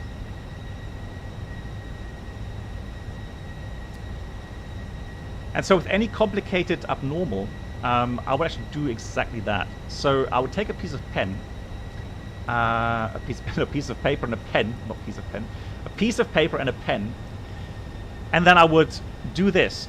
So what do I have to consider flying the approach? So approach, max ability is Cat 3 single. The slats are going to be slow, the flaps are going to be slow. How are we going to fly the approach? Well, we should go flap 1, flap 2, gravity extension, flap 3, and then flap 4. And then a landing checklist. But that's for the approach. Landing, 2 spoilers are in-op. Now, nose for steering is wrong. We have the system on the yellow system, so nose for steering is working in this aircraft. 1 reverser is in-op, so reverser 1 is in-op. Normal braking is in-op, and the auto brake is in-op. In case of a go-around, that's also very important to brief this. So in case of a go-around, the slats and flaps are going to be slow. We cannot retract the landing gear. And the fuel burn will be higher.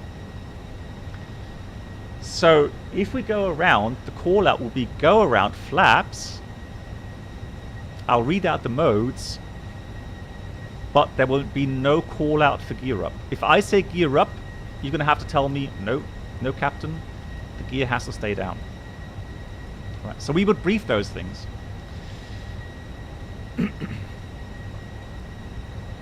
Good, that's all done. So, for you, how do you go about this? Now, the approach from Celle, the standard approach is fairly tight. So you have 6.5 miles to the center line. So maybe 8 to 9 miles to the final descent point. So I would suggest, with the landing gravity gear extension, to do it now. So once the briefing package is ready, I would have a little checklist available for you guys on how to do a gravity gear extension.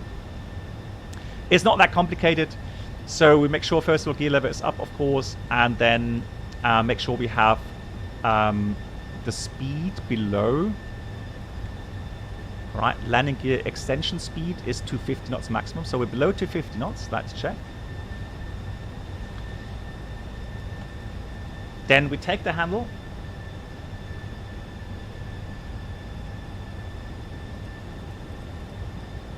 And we rotate clockwise 3 times. That's 1. That's 2. And that's 3. So now the landing gear will come down. And you'll see the main landing gear doors will stay open. Right, because they are driven by hydraulic green system. And of course green system is not working. So they can't be raised up again. So that's why the doors here are in amber, because they are not in line with the commanded position. And that of course adds drag as well. These things are big, no joke. So then what we do, once the landing gear has 3 greens, we'll lower the landing gear lever to have that in line. And also make sure that it doesn't retract on the ground accidentally if something goes wrong with the ground proximity switch or something. So that's in line. And that will be the gravity gear extension then finished, completed. And then we have ECAM landing gear doors not closed, max speed 250, very important. Fuel consumption is increased, and FMS prediction is unreliable. Gear not uplocked, and then max speed 280, we'll disregard because 250 is our limit. Fuel consumption increased.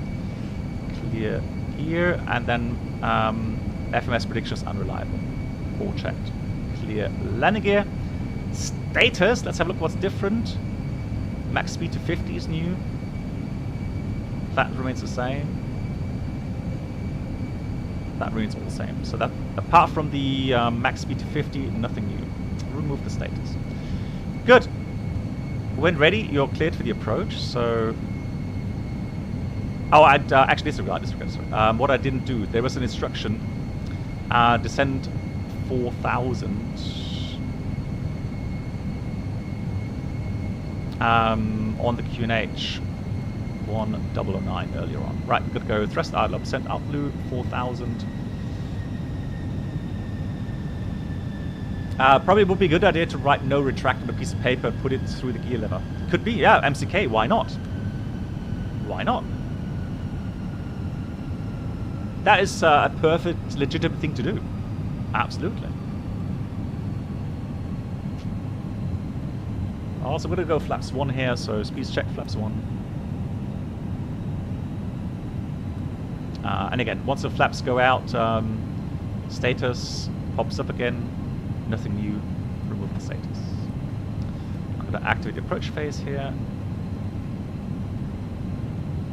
That's done. We'll go to about 190 knots here. So seatbelts are on, the lanyards are on.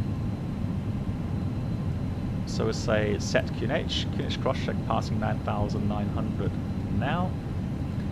And approach checklist, so bar row, let's check this here, bar row ref is 1009, seatbelts on, minimum bar row 370 feet, auto brake is in up. And engine mode selector is normal. That's the approach check is completed. Alright, I think we can start the approach. The landing gear is out. Got a good descent rate, so immediate exit. LS keys on. So let's try and fly the approach and hope the weather is so that we can land. Fuel check 4.4 tons. So we have about, with this fuel flow, about not quite double the amount, but I would say we have about an hour 20, hour 30 remaining flight time.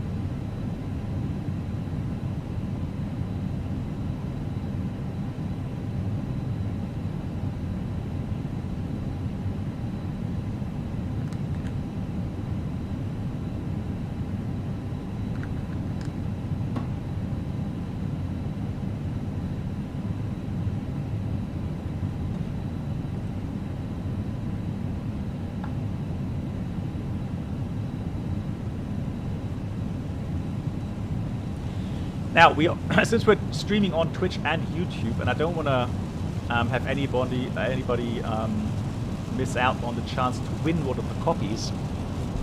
So we got one copy of the FSI panel gifted by the developer, and I will throw in another copy. So we got two copies. I'll give one away on Twitch, and the other one we'll give away on YouTube after landing. Hey, Venus, how you doing? Flaps 2, speed is checked. Flaps 2. Try not to rush the approach here, just slow down a bit more.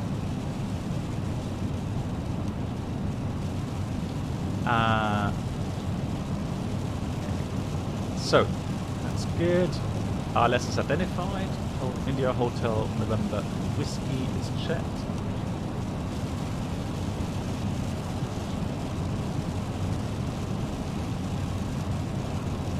Yeah, exactly. 1 to 5 will not work. Yeah, exactly. Yeah, the ground spoilers, yeah. Exactly. Now, we're cleared for the approach. That means we can descend according to the profile. And we have to maintain 4,000 until this point there, and then we'll descend 3,000.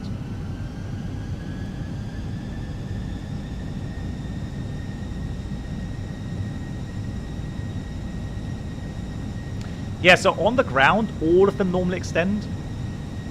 But 2, 3, and 4 are normally the ones in flight that will extend. Exactly. Very nice. Right, 3,000 feet. I'll do that managed. So our constraint, descent blue. And currently 4,000.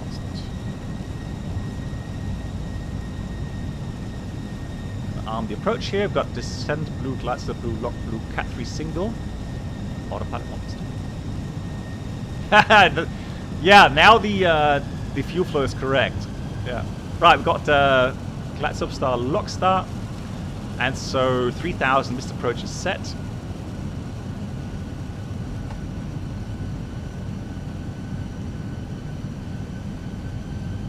Oh, JP, oh, you're too kind. So I have to correct myself. Both licenses now are being sponsored by JP. Big round of applause. That's really kind. A superstar, exactly. So. And we'll do the giveaway after landing, as promised.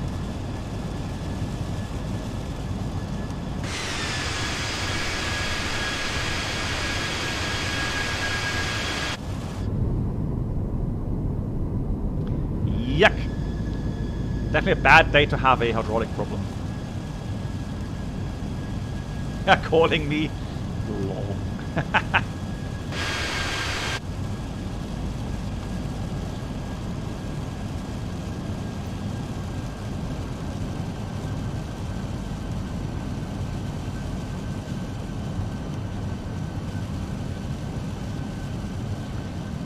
Right, we're lucky. Well, we've got a shower near the field, but otherwise we should be okay with the minimum, hopefully. If not, we got to go around. I mean, that's what makes these missions so interesting. You never know. I can see the run wheel, though. Yeah, I can see the run wheel already. Cool. This afternoon, when I tried the mission, I almost had to go around because there was a rain shower right in the approach there, and I could hardly see anything. So, yeah, you gotta love the dynamic weather here. Good. Everything's set on the approach. It's checked. Gears down. Let's continue with the approach here. Flaps 3. Speed is checked. Flaps 3. And flaps full. Speed is checked. Flaps full. Gonna wait for the checklist.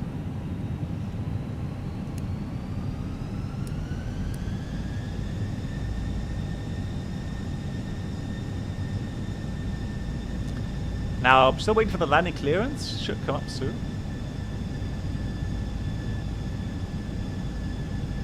If not, I have to reprogram the script a little bit. 47 knots headwind. Good God. Hey, Alpha, wie geht's? How you doing? Yeah, spoilers on. Alright, landing checklist. Incoming or landing, no blue. Immersion ruined. Yaroslav, hello.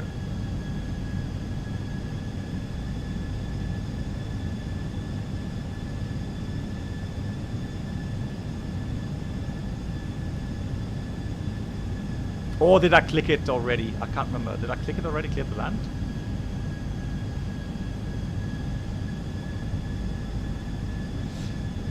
Yeah, because nobody should say clear to land, 27 right with wind, 280.25, and after landing, remain on the runway. Fire trucks will approach your aircraft.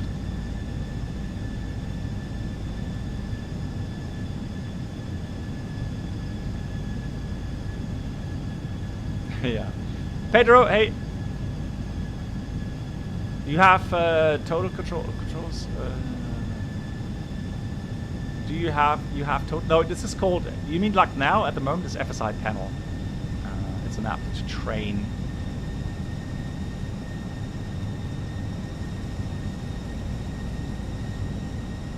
Yeah, Voyager. Molly, hello, how are you doing? I'm doing well, thanks for asking. Whoa, okay, well, who knows? Oh, I hope we don't have to go around. I can see the approach lights. All right, let's do some manual flying. Let's see how the aircraft behaves. 1,000. Let's check manual flight. Try and get a feel for the aircraft here.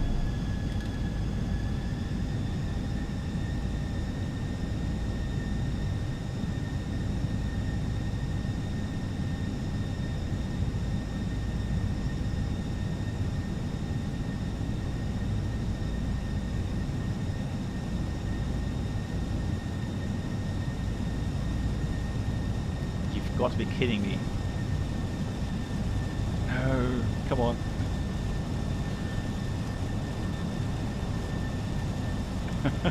Not now. Don't do this to me.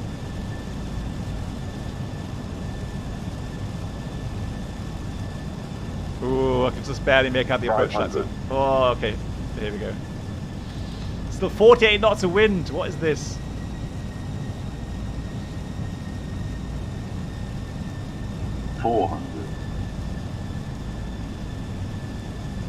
Oh wow, okay, I didn't expect it to be that bad. This afternoon when I tried it, I had 100 above. I had much better weather. But it's the same weather fire. 200. So minimum. I'm going to go visual now because the glide slope is a bit off here in Hanover as well. And this is one thing I don't understand. Why can't they fix that glide slope mismatch? The Parpies. 50, 40, 30, 20, retard, 5. Right, idle reverse only. We got, yeah, reverse to green, spoilers, and no auto brake, manual brakes. Idle reverse, no, auto brake. Okay, so there we go, 70 knots.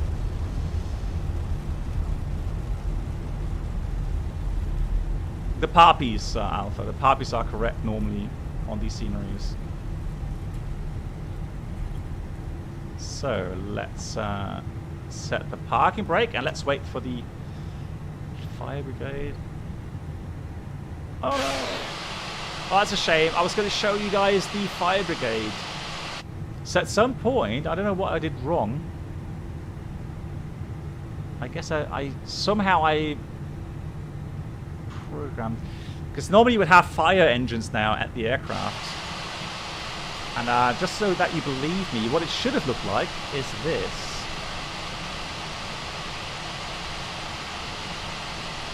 Yeah, it's still it's a beta, so I did the fire this afternoon, not thoroughly tested yet, but I will note it down and make sure it works. So 3 knots. Yeah, that's what it should have looked like. So this was actually this afternoon. So when I tried the mission this afternoon, this is what I had. All right, so there we go. Almost. Nice. Cool. So that was the mission. And the mission would now end here. Obviously, you get a message. Well done. You landed safely.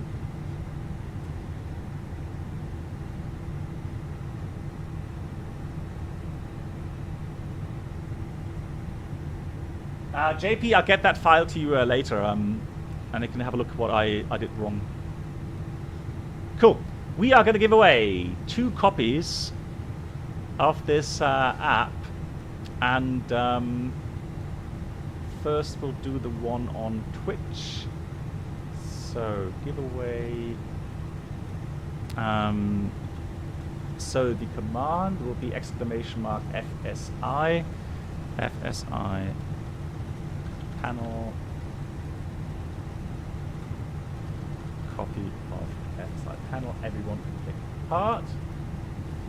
And so giveaway is now open. So !FSI if you want to have a copy of that for Microsoft Flight Sim.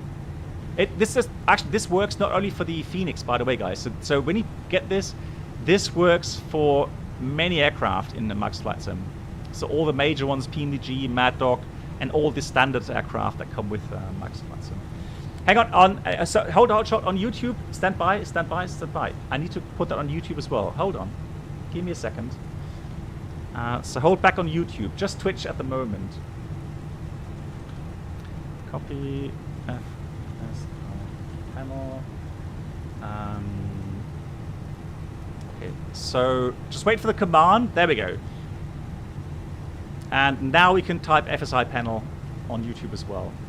So FSI, !FSI to join. There we go. Yeah. Florian has just joined. I can see Neil Prober is in Serkan. There we go. So that's working on YouTube as well. Cool. Right, we've still got some time. You know what? I wasn't sure how long this would take, but we've got 2 more hours before we fly on the One Engine Out tour. So I would suggest we'll go into X-Plane and fly a new scenery I've bought in Colombia. So I am keen to try out an approach into Pasto. So that's the airport that is like a aircraft carrier. And it's nice to have that in X-Plane as well now. So Avianca, Colombia, ICAO. That should be Avianca. And so new flight. Yeah, with the 320 Neo, exactly. Yeah.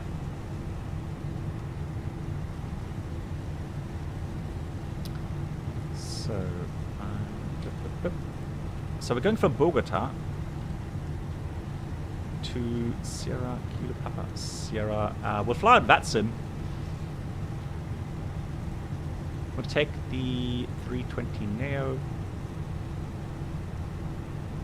We'll take how much shall we take? We'll take 145 passengers, a little bit of freight, extra fuel. Obviously, we'll take a ton so that we can do a second approach.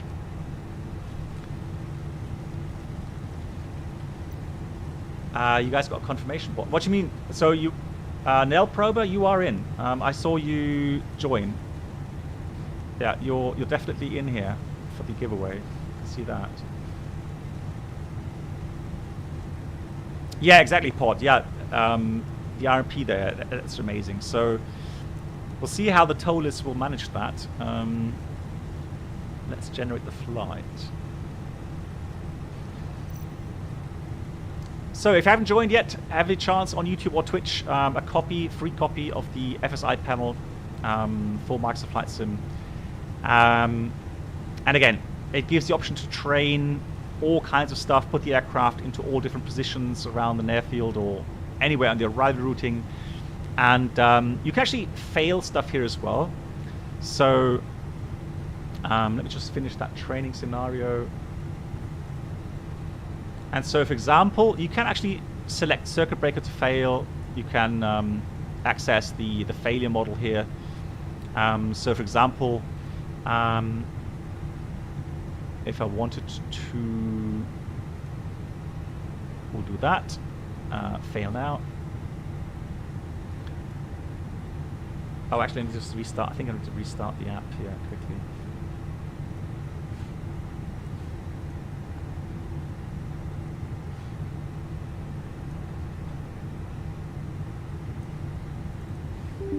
Yeah, because we're in a training scenario. Let me just restart that.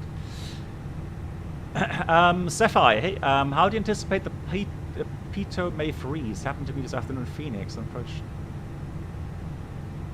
Oh wow. Well, I mean, I don't think. Do you think it's froze or failed? If you have like, if you have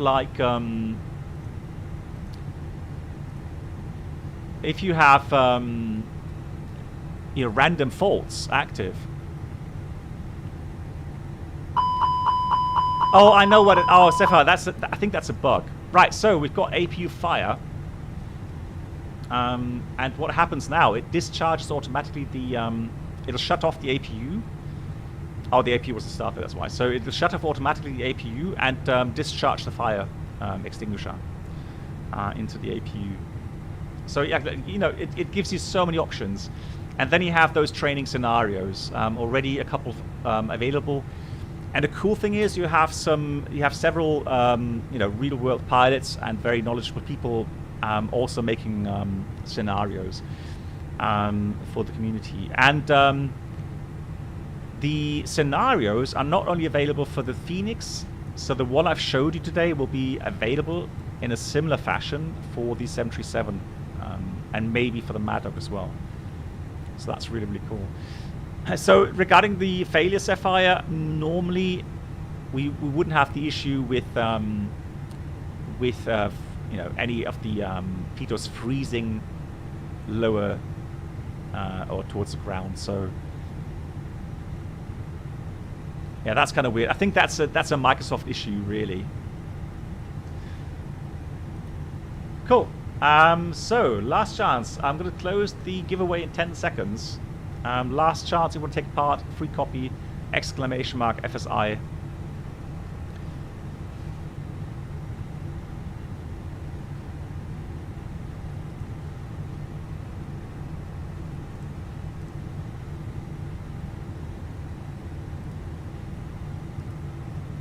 Okay, so I'm going to pre-file that on Watson.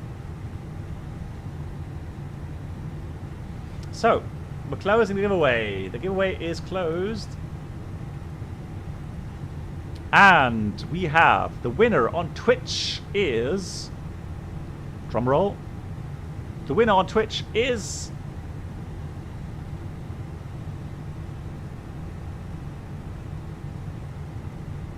FFW Cookie. FFW Cookie, congratulations. I will have a look. Can you type hello? Welcome aboard the Captain Black Box Duo Channel Experience. Could new subscribers please make congratulations their way to the first class cabin, where complimentary drinks, snacks and premium flight infotainment will be served. Thank you. Oh, you already won something prior. That's cool. You're a very lucky person. So congratulations. Yeah. So I need your email address to get you the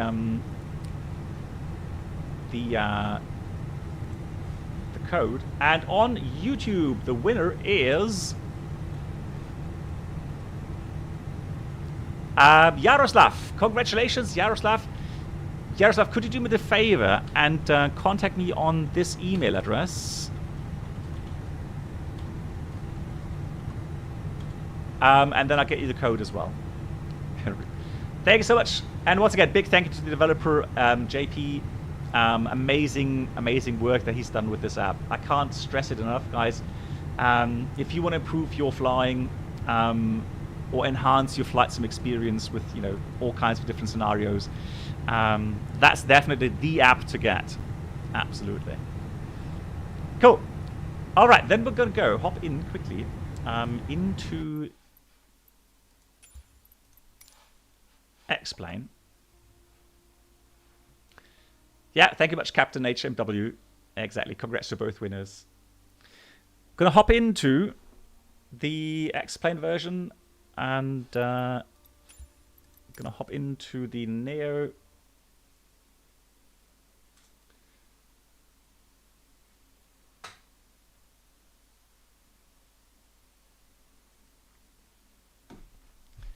Exactly, FSI. So JP, thank you so much once again. Yeah, have a great afternoon and great evening.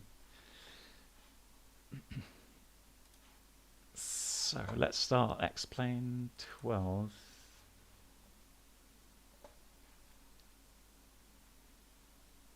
Mr. Basker, which one do you mean, like in Microsoft right now? Yeah, 50 plus FPS, so no issues for me.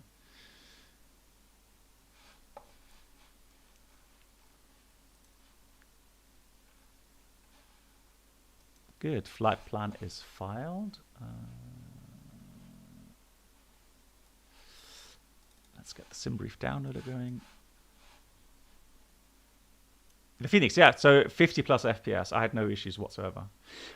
You know, if you have issues and you use FSI PC 7, there is an issue where you have big FPS drops potentially.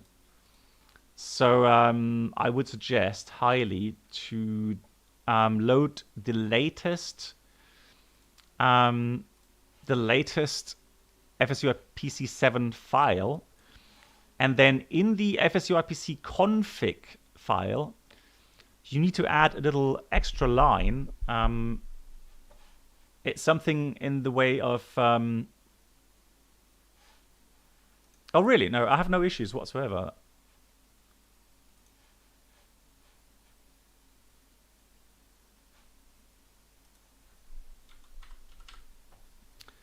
So let's go to Bogota. Let's go here. Confirm. And we'll go early morning. Start the flight. And there's a new new beta version of the Active Sky for X-Planes. So the PNGs. Jesus.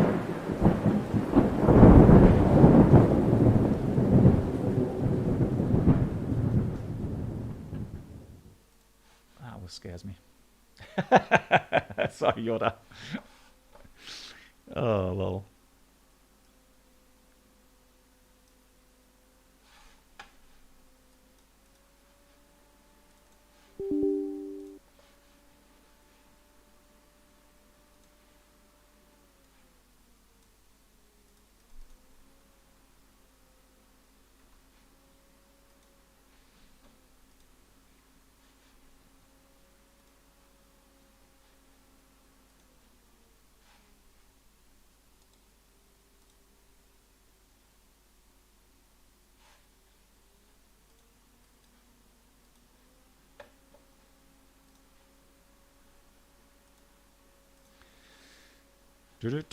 So, still loading in.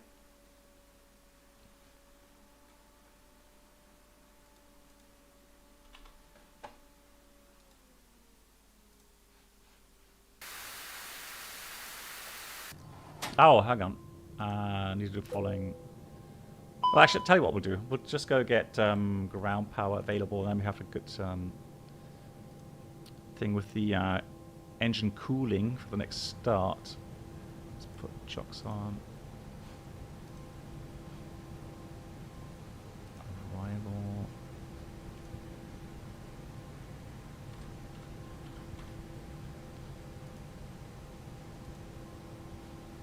How come that's not working?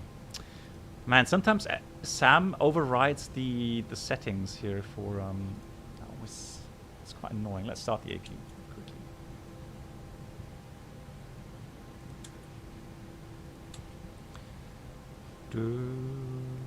Sounds engine.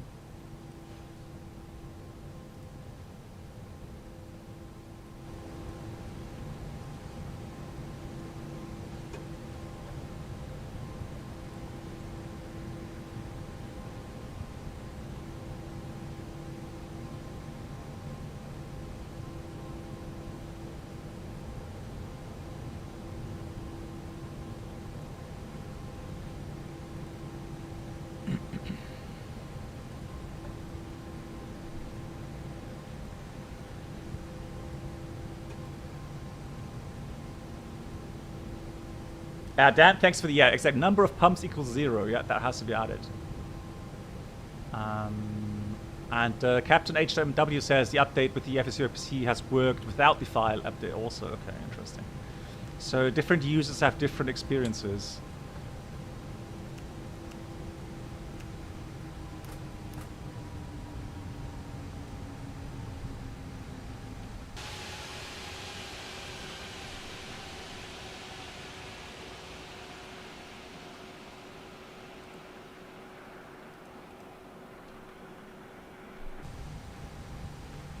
Oops. Beacon off. Let's see if that's right. And fuel pumps off as well. Excellent.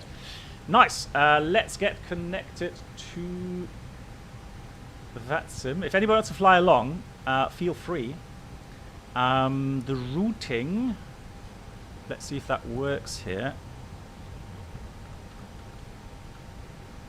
There we go. That's the routing. In case you do want to join on that sim. And flight plan is filed, starting XPilot. Wow, I'm surprised how often they update the XPilot app now. Quite incredible.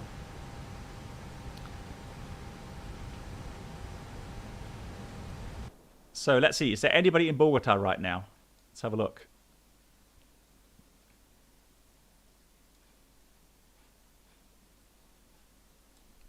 It doesn't look like it. Why are my strobe lights on? Just. Alrighty, cool.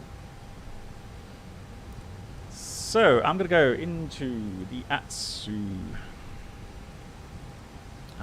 Let's have a look here. Charts. That's the flight plan.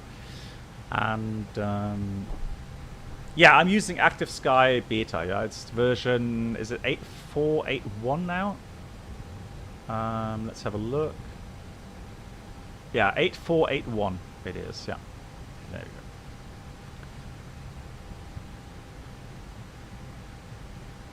go. Could you explain a bit, but I disagree. Yeah, so normally, forward quick explanation. So the 3 IR units, when all 3 are working, so none switched off, you have a monitoring system that monitors all 3 systems.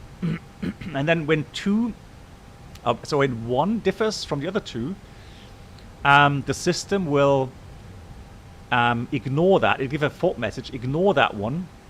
And you'll find a message saying IR disagree. And you have a procedure for that. And then you switch through the switching panel, attitude heading, according to the procedure, to number 3. So either captain number 3 or the first officer number 3. Right? If number 1 or 2 are affected, that is. If number 3 is affected, well, you still have 1 and 2 available. So you wouldn't switch around. But if, like, let's say 1 is affected, you'll get that being ignored, so that disappears. You get a in-up message there, and then you switch to the number 3, and then you restore that indication. Now the problem is when for some reason there's a discrepancy between the last 2 remaining, you will get a message called IR discrepancy, and there's no automatic switching anymore. The pilots have to check the standby indication with the 1 and 2 indication or 3 and 2 indication, and then manually switch it off.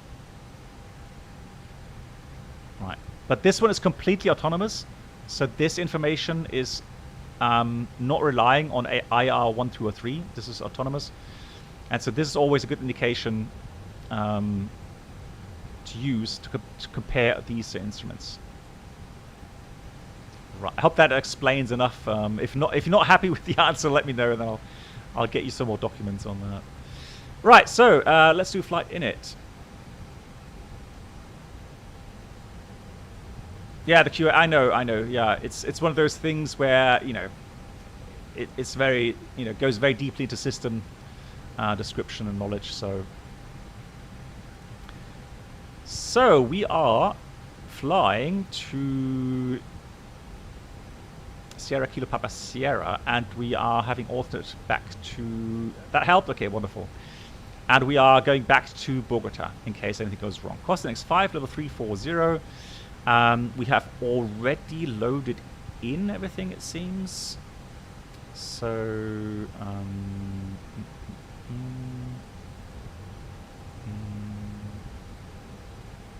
let's have a look. Loading for that. So we have 60.1 roundabout, 0 fuel weight, 60.7, yeah, that's good. And the takeoff weight is 66.8. So that's good. And fuel should be... Let's have a look. Fuel required for the flight is about 6.3, 6.4 tons. Yeah, we have that as well. Fantastic. Cool. So quick preparation. Oh, Zishka. Is it really? Is it that bad? It's always 72, really? Okay. Well, we'll see. Because we are... What's the QNH here? QNH should be 1026.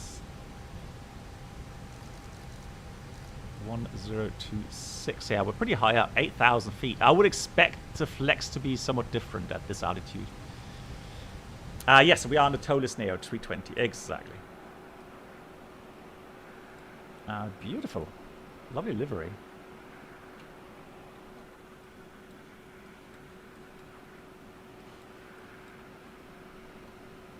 Very nice. So wind is 070 at 8. What does that mean with the departure then? It means... Okay. Yeah, that is a bit strange. So departure... Actually, let's go back first of all for the airport info. So the runway layout is 1432. So it's pretty much crosswind, isn't it? But 14 is going to be in use. So we'll take 14 left in this case. And 14 left. And Vapom departure. Let's see. Do we have more than one? No, just one. So Vapom 3. And the transition is going to be Orega. So there we go. Orega, flight planned route to Mike Echo Romeo, and we know that the approach later on will start at that VOR. So let me just find the chart for this. So Vapom 3 Romeo Arnov departure. Let's check we have the right one. 14 left and right. 3 Romeo. So that means we're going to go climb on course 135 until Vurko at 9,100 feet, and then turn to the right, course 267 to Sierra Oscar Alpha, Swacha, and then we'll continue flying to Bravo Oscar 406. Actually, hang on. No, disregard. Where's my transition? Oh, it's this one here. So we take 527, 552 Vapom, and level 200 at Vapom at. Here we've got to have 16,000. So it's kind of strange. So it says 200. Disregard. 200 is correct. We're jet, not over. So 200 is correct. On that restriction, 200 there as well for the restriction, correct. And there we've got to be also at 200. It's kind of strange that you have at 200 for such a long time. And Soacha is going to be between 12 and 17,000. Transition is 18,000. Correct. All right, cool.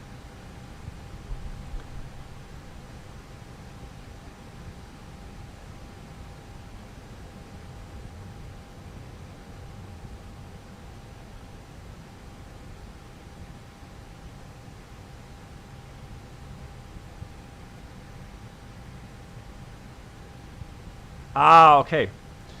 That could be the case. So yeah, so since Active Sky is still in beta, yeah, you got to be careful with the weather. Yeah, I know we had the issue with the weather updates. So in the tech performance, for example, it takes well, here it will be pretty much correct, I think. Yeah, 19 degrees. But if you are in the air, obviously, then it's wrong. Yeah. Yeah. So you have negative temperatures, and it says negative temperatures on the ground. And then it draws in snow textures. Yeah, okay, that makes sense, yeah. So I hope they fix that soon. We'll take 20 degrees, 201024 runway. We'll take wet. Maybe it's going to rain.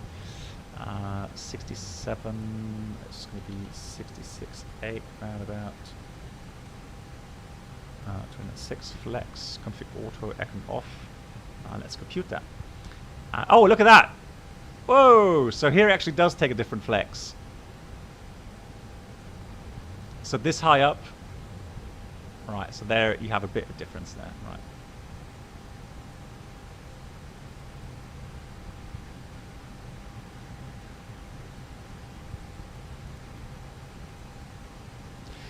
Right. Yeah, Tishka, the only issue I found, if it's higher elevation, so if you, like, for example, switch off Active Sky now, X-Plane puts the clouds onto the ground. It does not take the elevation into account. That's a problem with Active Sky, I found.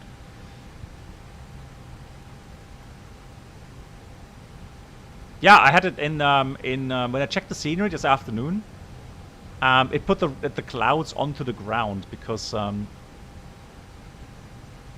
yeah. Oh, you mean the flex? Yeah, well... I guess when you get to the more extreme values, maybe then it starts, you know, taking different flex. Oops. 148 and then 150.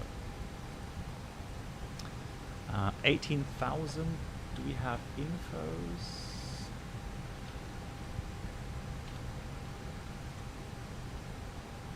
No, we don't. So we'll take. We have 8.4. Let's take 9.4. 9.480 in this case.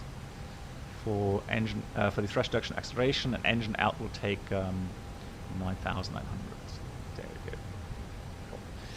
So flight plan, AB flight plan, RATNAV is an aft departure. That's not required. Secondary copy active. If it goes wrong, we'll come back. Sierra Kilo Bravo Oscar. Man, I need a coffee, guys. I need to get myself coffee in a minute before we depart. And then we'll go land Zulu 14 right. No start and no buy. Excelente.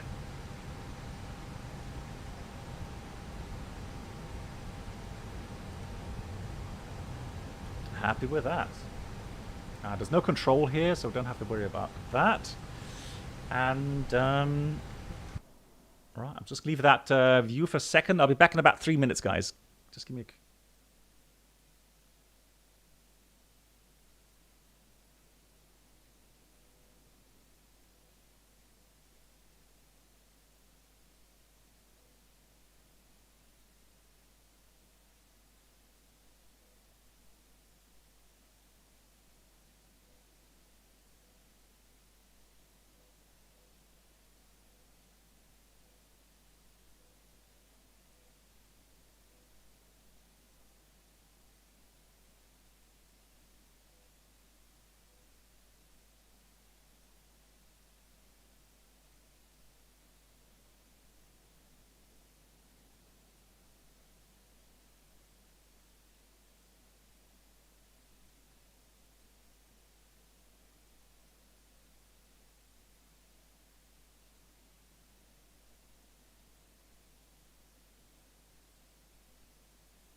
So here we are, back again. Oh, right, so sorry for the slight delay. Got my coffee, I needed that one. Good, anything changed? No, well good. So, briefing. Take a runway 14 left here in Bogota on the SID Vapom 3 Romeo. Initial climb, let's climb 18,000 initially. And we check the waypoints. Sector very high, 15,000, 13,100 there. Contour layers. Well, we've got to climb up fast, let's put it this way. Terrain's definitely issue today. Extra fuel, 1 ton, according to the flight plan, which will give us about 25? Yeah, 25, 30 minutes final. 25 minutes, there we go. So, that's all good. Taxi out. I don't see any bigger issues. No hotspots. Push back, and then we go Papa Alpha, holding point 14 left. Hey, look at you. And sorry, Florian. I didn't call you out, did I? Florian. New subscribers, please 26 minutes make your way ago. to the first class cabin, where complimentary Apologies, drinks, Florian, snacks for the and late premium call out. flight Thanks for the 11 entertainment months, will be almost a year served. here on Twitch. Thank you. I think it's a bit longer than that, really. And Arthur nice to see you, my old friend. 65 months. Why Biko appeared. Hola. So, Arthur what have you been up to? How are you? I hope you're doing well. Thank you so much. Muchas gracias. Cool. All right. So, stop margin RTO is about 1,000 meters. Although we took the upper V1, didn't we? So actually, I'm going to take the lower one, so that we have 1,000 meters. 1,000 meters. Stop margin. So 129. Yeah, we want to make sure that we get airborne and then get going. So stop margin is 1,000 meters, and yeah, EOSIT will climb. Let's see what we do. Climb according to the departure route, and to Soacha, go into holding there, and then return. High terrain is the threat. Anything else? Weather is fine. It's pretty stable right now, isn't it? So it says currently, yeah, little wind, broken 2,000, scattered 8,000. So nothing a threat there. Cool. Cockpit preparation checklist. We've got gear pins, covers removed. Fuel quantity is 6,300 kilograms balanced. We have seat belts to go. Seat belts are on. ADIRs are NAF, and Barbara Ref Kinich 1026 is set. That's the cockpit preparation checklist completed. Right, let's get the doors closed.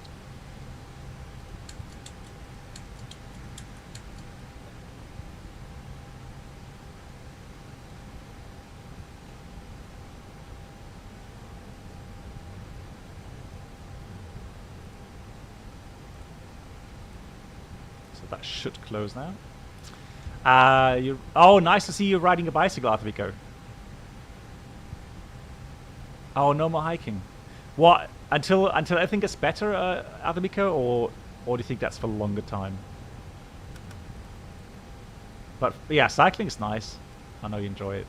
Good. So we have before start checklist, parking brake is currently set. Then we have takeoff speeds, thrust 129, 148, 150, flex 45, windows closed.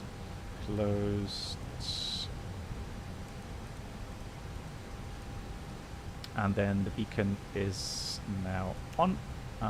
That's the before start checklist completed. Let's go. Pre-plan. We want to go this way. Where's the taxi line? Is that it?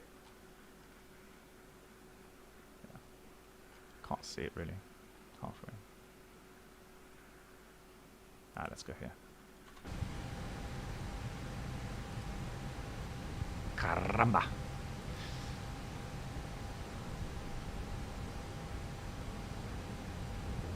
What do you mean, why did you have Flex 45? The airport is very high up. So the air is fairly thin, which means you have less thrust than usual. And so the flex will be a lot lower at these altitudes. So you have more thrust coming out of the engines. Is Simtuka Pro much better than Volanta? I can't judge that because I don't use Volanta.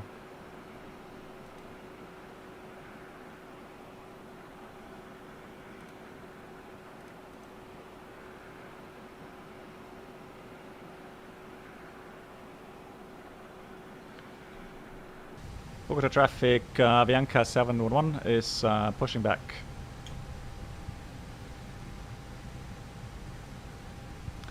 Yeah, so Yoda, we tried 2 scenarios that I made myself in the FSI panel, which was quite interesting. And then I actually finished a lot sooner than I expected. And so we have a little bit of time on our hands. And so we are going to... yeah, we are going to go and fly only 1 engine out tour later on. But right now, we're in the Neo, the Tolis. 320 Neo, fairly new add-on. And someone asks, do I sense a slight shift from Phoenix to Tolis? Not really, no.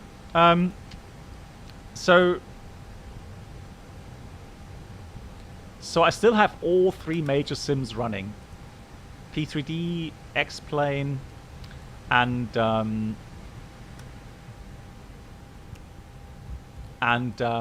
Microsoft Flight Sim, and DCS as well, for that matter. Let's just check. We've got cooling required, so dual cooling is a good thing. So we'll switch that to on. Oh, it's not available. Oh, I think we're outside the envelope with the altitude. So yeah, engine dual cooling is not available. It can happen if we're outside of that envelope. So we'll start engine 2 first. So I do try to keep things balanced with all different flight sims. I don't want to focus too much on one sim itself. And I've always said that for me, as a real-world pilot, I get a lot of enjoyment out of X-Plane because it just feels a lot more realistic. And the add-ons we have here are good as well. So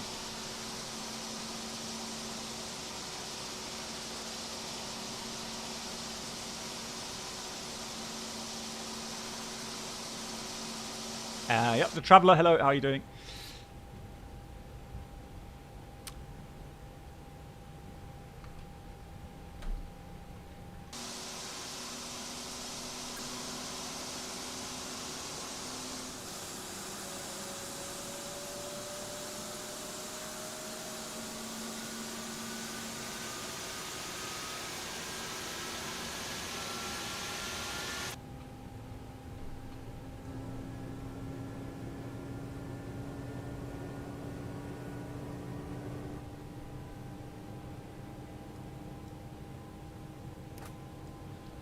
Alright, good engine start. Starting engine 1. Parking brake set. Gracias. Caramba.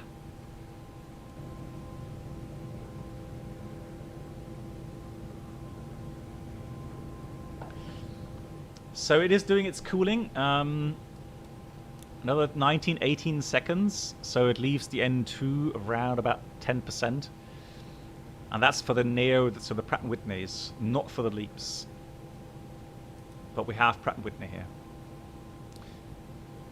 Have you done a video regarding NADP? Good question, a Traveller. If so, it's been a while, but I think I have, haven't I? I would need to search that, to be fair.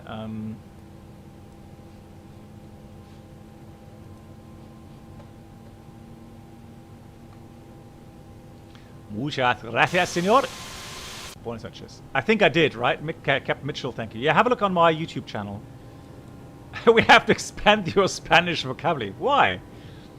Caramba, I think it's good. Oh dear, oh dear, oh dear. Right. Just that flows. I honestly don't know what you mean.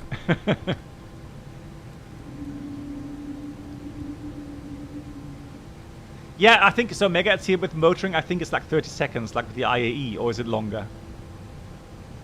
Oh, Mark, thank you so much. Hang on. I'll give you the link to Traveller. Hang on. Mark has been so kind. Here's the link to that video. Yeah, be aware, guys. So the NDP one that I'm stating there is not necessarily the one that, if you're flying in real life, that your company is using. Be aware of that. Okay.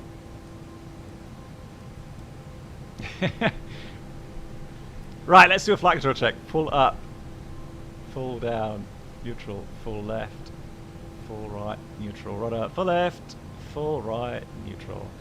And trim should be up 0.3 after start checklist. Anti-ice is off.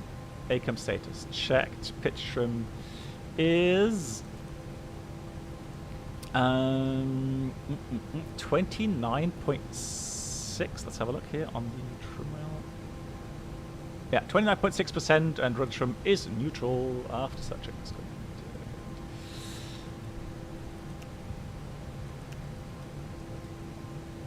Bogota traffic, Avianca 711 is taxing 14 left in Bogota. Oh yeah, that howl. And look at that, 40% breakaway power, it's needed. Brake check.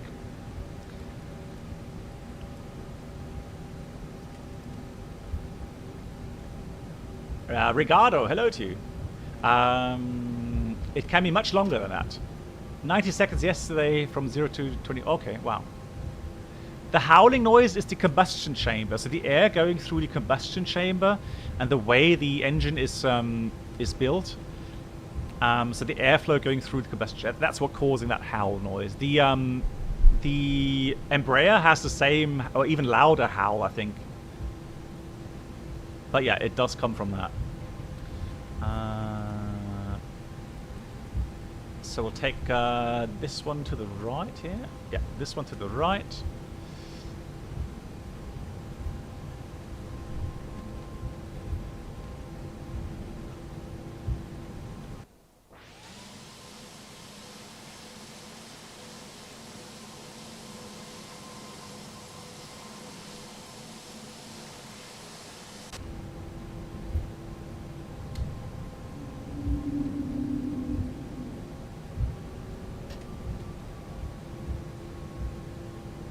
Wolves.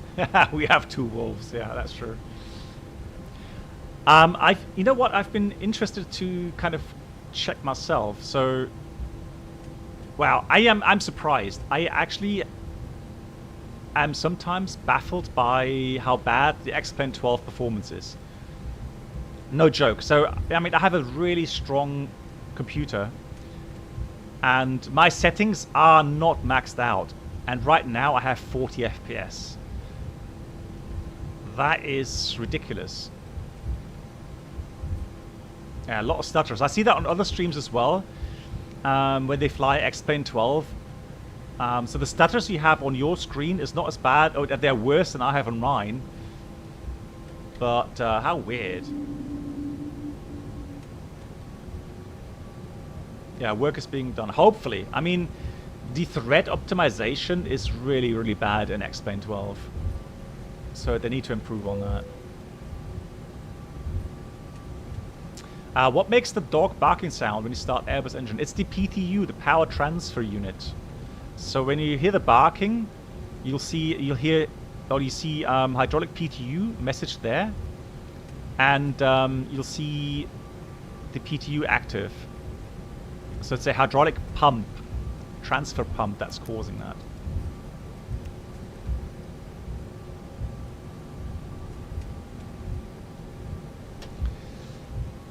Yeah, Ricardo, I agree. So the cloud depiction on X-Plane Standard is actually better than with Active Sky. Right, we've still got cold engines, or engine oil, so we could delay the takeoff a little bit longer.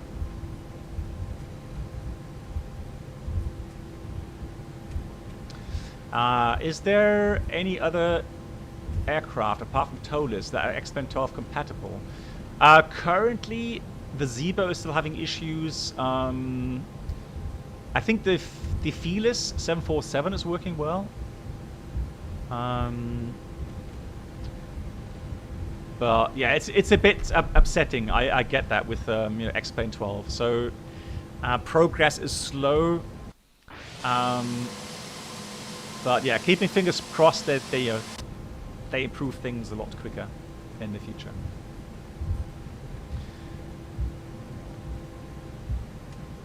Yeah, the right engine is at 52. That's good. So that should disappear in a minute here.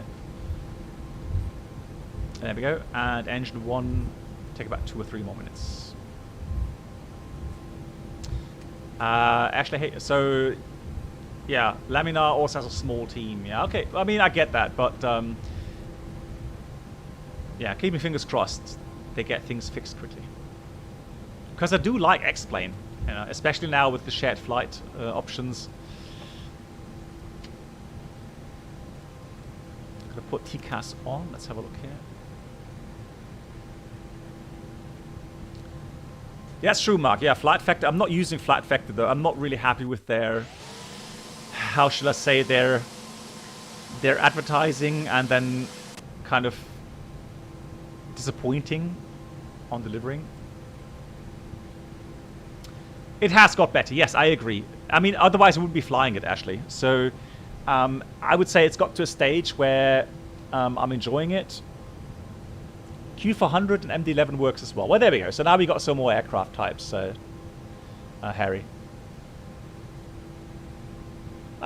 James, things are well. Thank you. I'm doing well. How are you doing?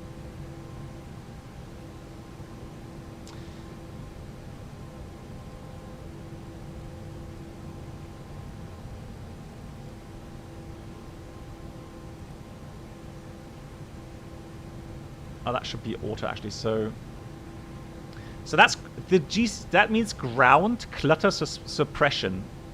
That's normally in auto. What it means is that it will filter out any ground returns from the weather radar, and it should normally be in auto.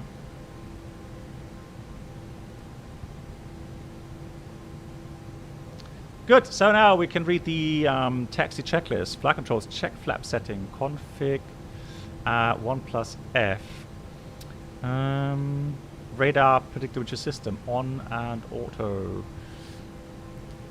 Engine mode selector normal and ECAM memo takeoff no blue. I don't see any aircraft around, so we'll line up depart.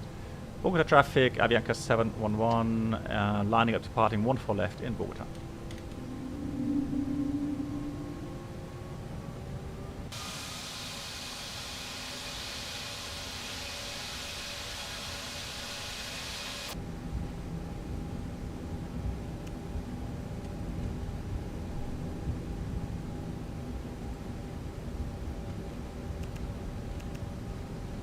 Lineup checklist. Cabin crew prepare for departure.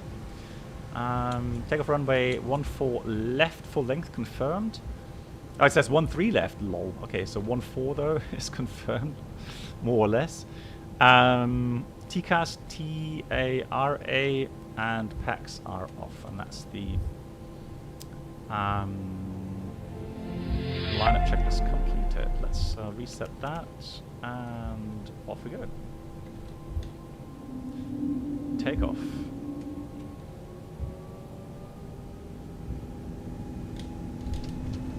Manflex 45 SRS runway on thrust blue. Thrust set.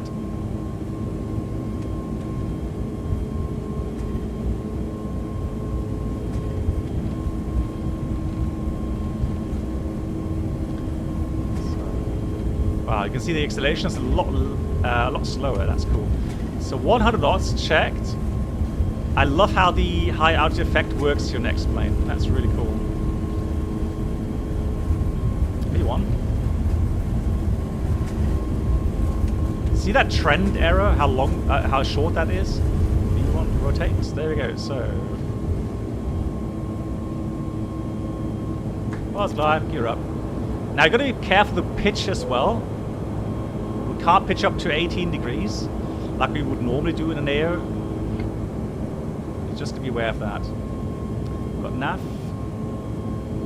Wow, the FPS are terrible. Blimey.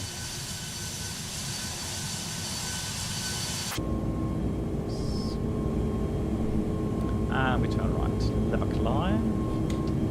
Thrust climb, climb up magenta, and that's at 17,000. Let's pitch down. Wow, that's a tall building there. Blimey, look at that.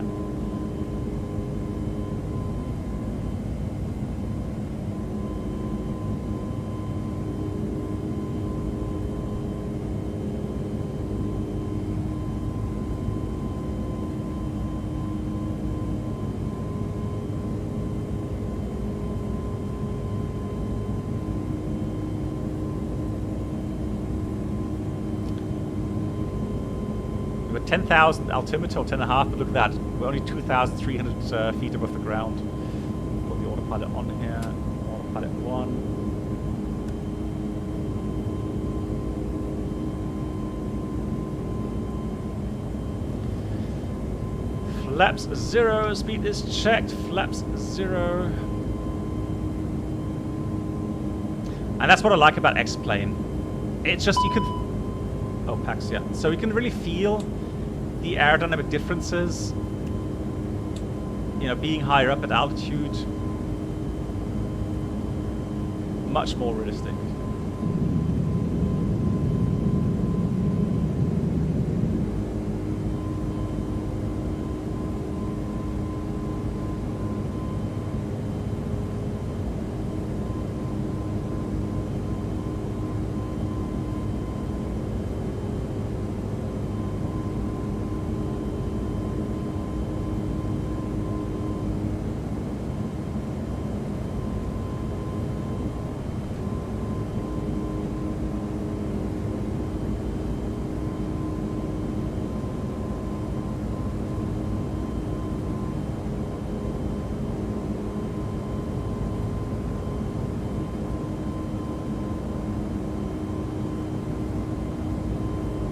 So we got 17,000 below here. Yeah, so it won't get above that anyways, so that's not the issue. Ah, it looks like we're breaking out of the clouds here. Wonderful.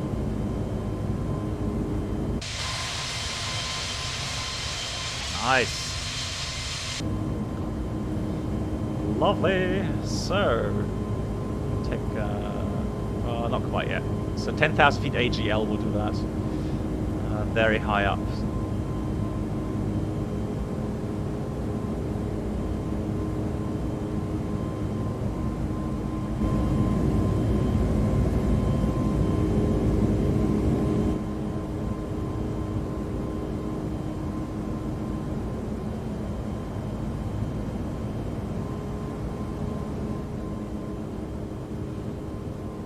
Hey Blanche, how you doing? You were an A320 a few weeks ago. That thing climbs like a rocket. Yeah, and they have strong engines as well. Yeah, yeah, that's true.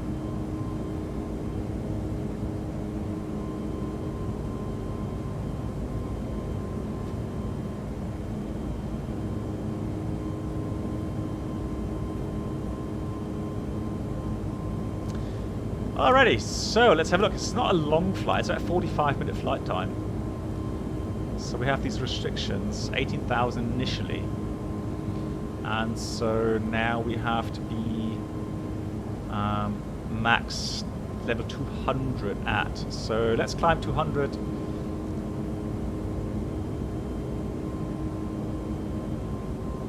And then we can switch off the lights as well. Release the cabin. Secondary copy active. And rat nav is clear as well. Fantastic. Cool. That's why I also love flying FS Economy on X-Plane. You load up your GA crew, realize it's a hot day, and then suddenly you realize you have to have a real hard time clearing obstacles on takeoff. Yeah, well, there we go. I mean, you know, consequences. And that's the difference between a flight simulator and a game. Very simply speaking. Oh, look at that. There's some clouds coming up the clouds there. Some mountains up the clouds. Beautiful in the distance. It's not a game. Well, this isn't, no, but...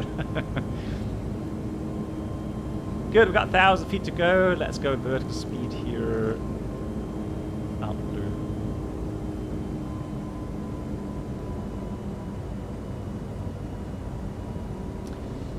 Yes, so James, on Saturday, planning to fly a shared flight on Cross the Pond. At least that's the plan for now. I hope it works out. So, cross the pond with Lindley from East Midlands to Toronto. A340 600 shared flight.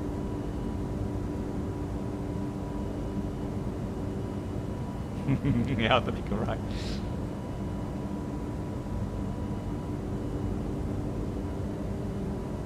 Yeah. So Nexus, again, I've said it so many times. When it comes to visuals and simplicity to install scenery or actually have scenery available, yeah, Microsoft Flight Sim is top notch. However, we've already seen that we are extremely dependent on the servers working correctly at Star.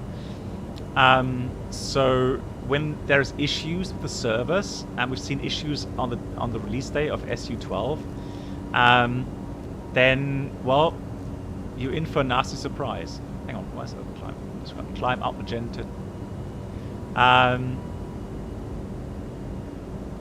Yeah, so I agree. If you want to have a similar good-looking experience here in X-Plane, yeah, you have to install the orthos. I agree with that.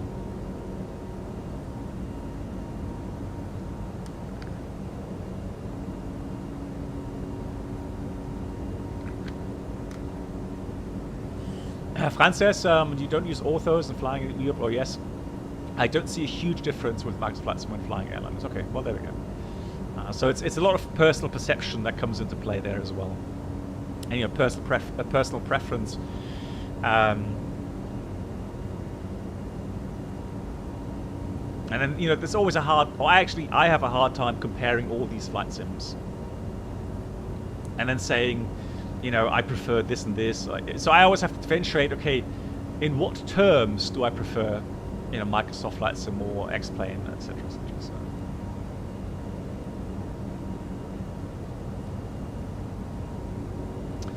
Hey Oliver, so looking forward to cross the pond. Is there any serious competition to the towless A340 on an Airbus long hauler? Currently, not really. We're still waiting. What happened to the Aerosoft A330? Wasn't that supposed to be out at some point?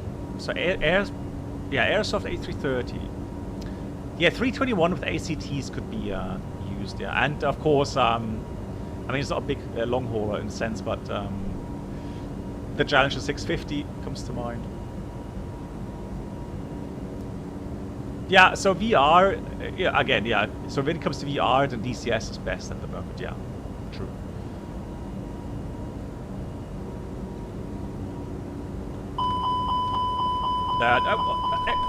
Stop it. Why is that bottled? It's just going to go outside view. Thank you. Do a flyby.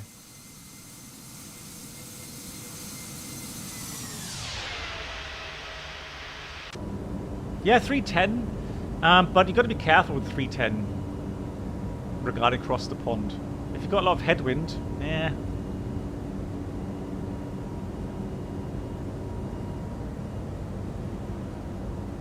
Yeah, Stormy Fly, that's true. Yeah, state saving. So yeah, 747-200 is also working already very nicely in X-Plane 12, as I hear. So that's also long hauler. Yeah, that's true. Good point.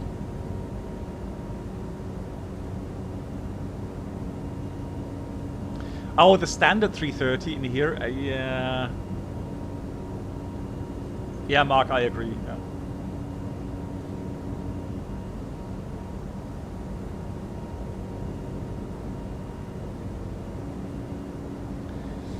So let's see.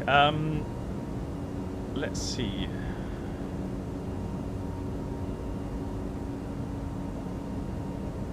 What else? Cool. Yeah, still waiting for that climb. I tell you what. Let's say we climb now.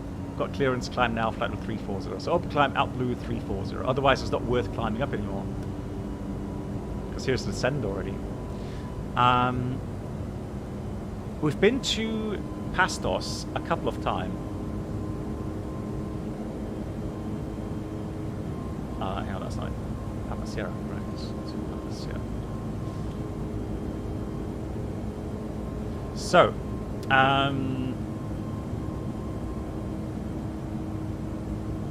here's the airport. You got a little apron there, and the runway length is 2,200 meters. Although, what's the landing distance available?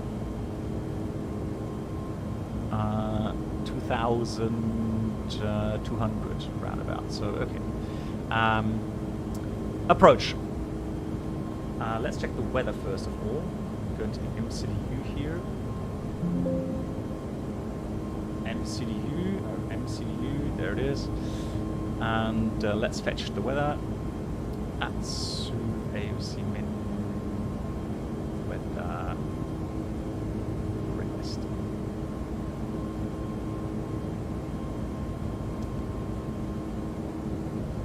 So hopefully the weather will be preferring runway 02.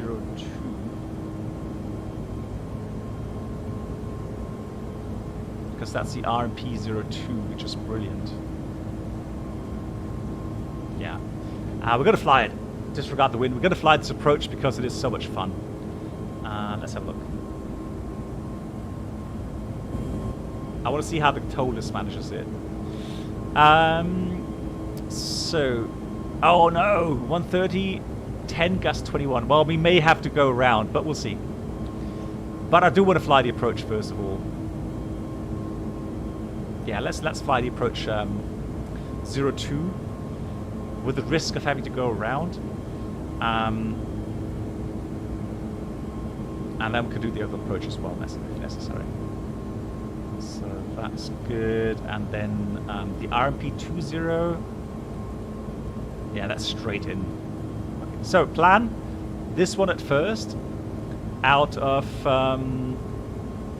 Mike Echo Romeo. So let's do that. Oh no. Oh wow. That hasn't happened for ages. Crash the desktop by clicking the arrival. Good thing is we have autosave on.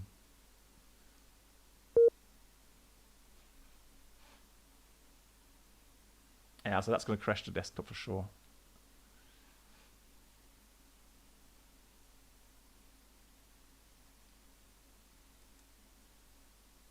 Yeah, exactly. Just as you mentioned it. Yeah, that'll crash the desktop 100%. There we go. All right, so let's go. You never had a crash the desktop yet. Strangely enough, with the latest NVIDIA driver update, I couldn't even start X-Plane 12 anymore. So I had to revert back to the previous driver to use yeah, I have a 10-minute autosave timing, I think. But yeah, it'll be all right.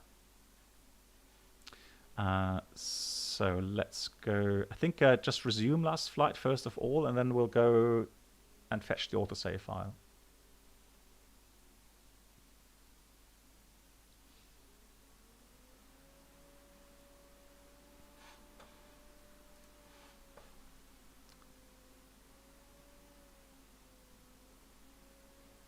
Papa Charlie, you have all three sims. X-Men 12 feels the most natural to fly. Yeah. Yeah, Oliver, will do. Thank you. And this is something very vital for a flight simmer. you need a good autosave function. Because imagine all the time you spend. I hope you make it cross the pond. I hope so too. Well, then again, you're gonna be pilot. Are you gonna be pilot flying, Mark? Yeah, of course, because you've got the slot. So you'll be pilot flying. I'll be pilot nagging. Of course. I'll be pilot nagging, and I mean monitoring, of course, and and then well, we'll see how far we get.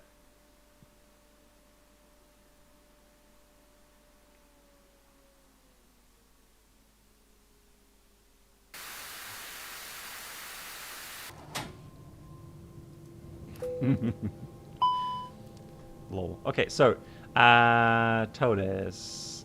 So let's go autosave situation, load selected situation. Ah. So I'm just going to wait until it loads in completely. It's going to take a few seconds here.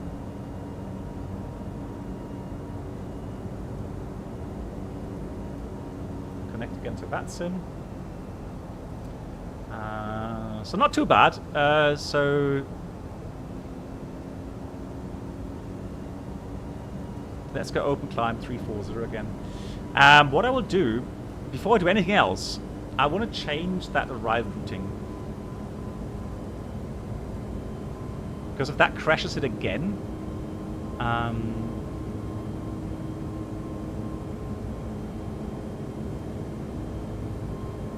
so RNF02 approach via mic. You wish Microsoft had that function. Yeah, true. So there we go. So now we've got that inserted. Fantastic.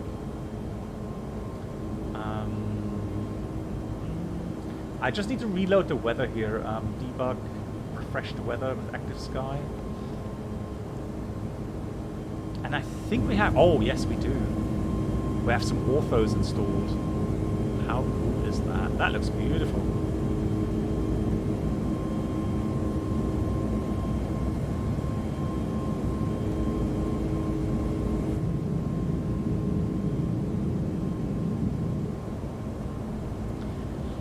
Alrighty, so airports, Sierra, Kilo, Papa, Sierra.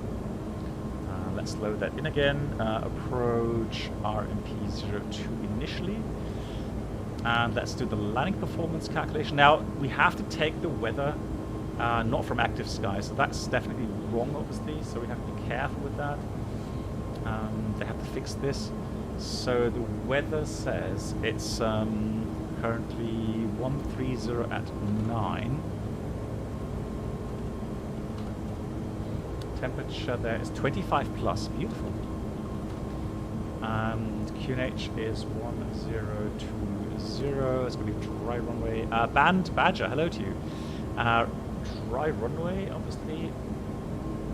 Broken 2,300 feet. Well, that's a pretty low broken cloud layer. Anti-ice off, landing weight. Let's have a look. So currently we have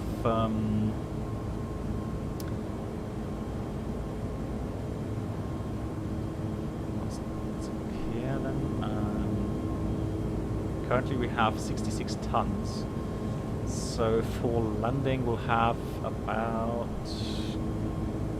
254 for about 900 kilograms less. Let's say 65.2 in this case, which is pretty heavy actually. So 65.2. Config full, air conditioning on, medium obviously, reverse. Let's compute. Right, so we don't have much margin, that's for sure. So about 300 meters to this, and about 500, 400 to LD. Okay, so we can land there with automatic medium. That's fine. Hey, Insane Bays. Yeah, we're flying to Pasto again. Yeah, I found the scenery. I'm not sure when it came out for X-Plane 12, but I was happy to see it being released. So let's check the waypoints really quickly. So via Mike Echo Romeo, Papa Sierra 966, 10,000. Then go 965, 180 knots. Amber Star there, so we have to make sure we slow down. Or in this case, let's put 200 there, shall we? There we go, so that should be better now. Then we've got 150 knots around the corner, 964, 150, 963 overfly. So we're on the path from 964, that's the final approach point, minus 3.2 degrees. Total distance of 8.3 to the runway. And the missed approach will take us 583, 584, 7,000 at. Max 180 knots, correct. 996, 7,000, 9,000 below, obviously, for the missed approach, so we don't get into contact with the aircraft arriving. 985, 986, 10,000 to 30 knots. 587 to 30 knots, and then 588 flat with 120 into the hold for a new approach. Cool.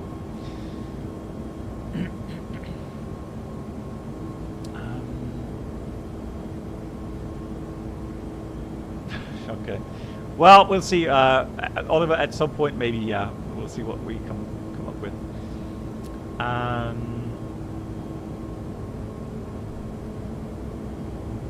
Nice. We did have the weather. So let's put in 22 degrees. QNH is 1019.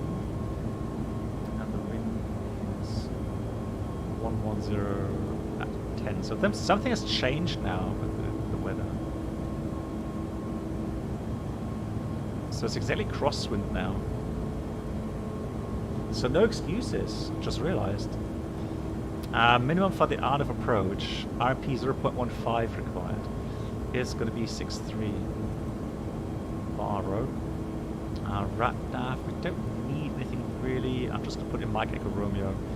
And then as always, since it is a non-precision approach, I'm going to put in the runway threshold into the progress page. So Sierra Kilo Papa Sierra 02, and then we get 190 miles to go. Cool. Secondary, I'm already going to program. Let me just copy the active again, and I'm going to program on the secondary the RP20 just in case, so that we already have that inserted there. Cool. That's pretty much it.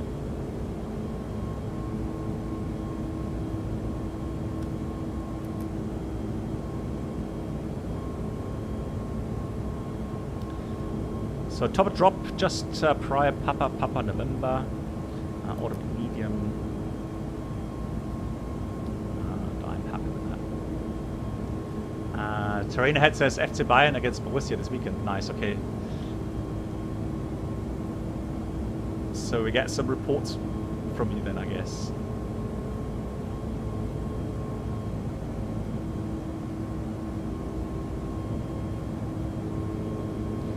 Jason, good evening to you. How are you doing?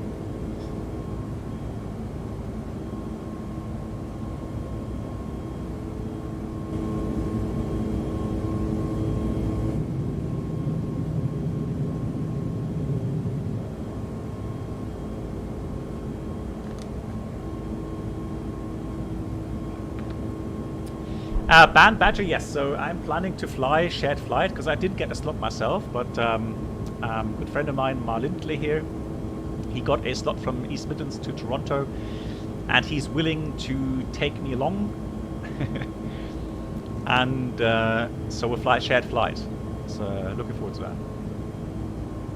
I'm doing well. Thank you for asking it, Jason. I'm doing well. Tishka, you haven't heard that before. Top and drop. Yeah, it's one of those little change in abbreviation we use.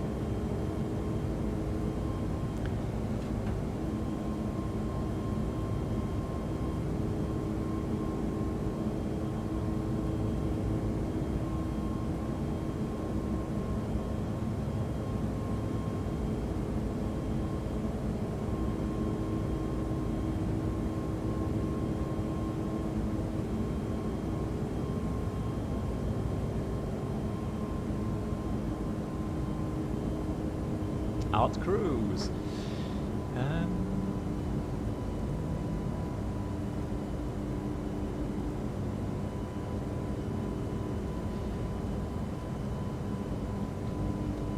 Okay, so FFW Cookie, if you are still in, I'll send you the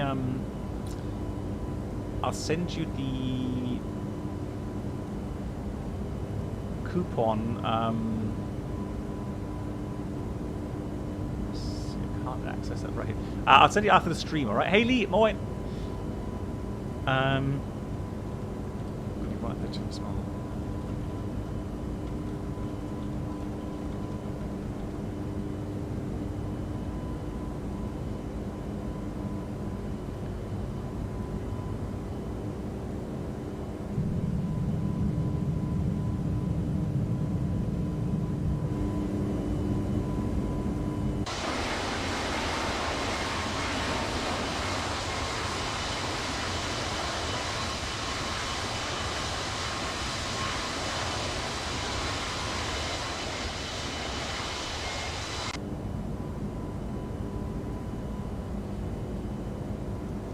Herr Lee, wie geht's dir? Was machst du so?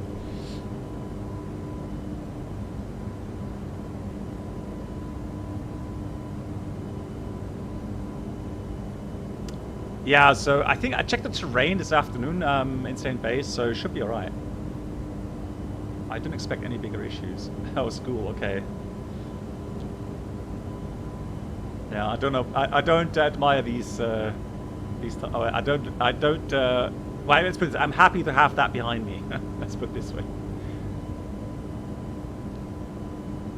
Yeah, Jason, I'm actually German. Yeah, I live near Bremen, so.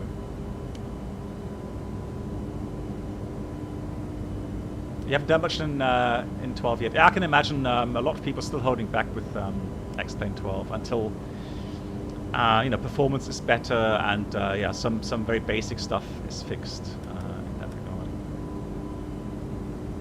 No, I live south of Bremen. I don't live in Bremen. No.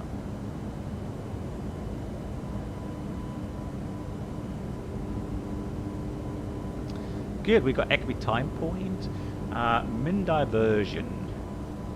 Min diversion fuel is let's look here. 3.1. So yeah, we should have about a ton extra. Which again, it should be fine for a second approach. Yeah.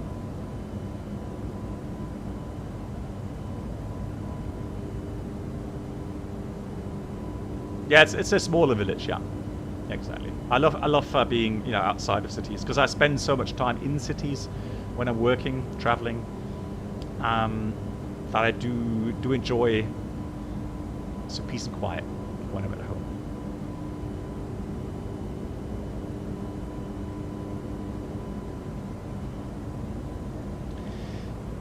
Good. So we've flown the approach in different flight sims, P3D, Microsoft, and it's always amazing how good these add-ons track the vertical and lateral path.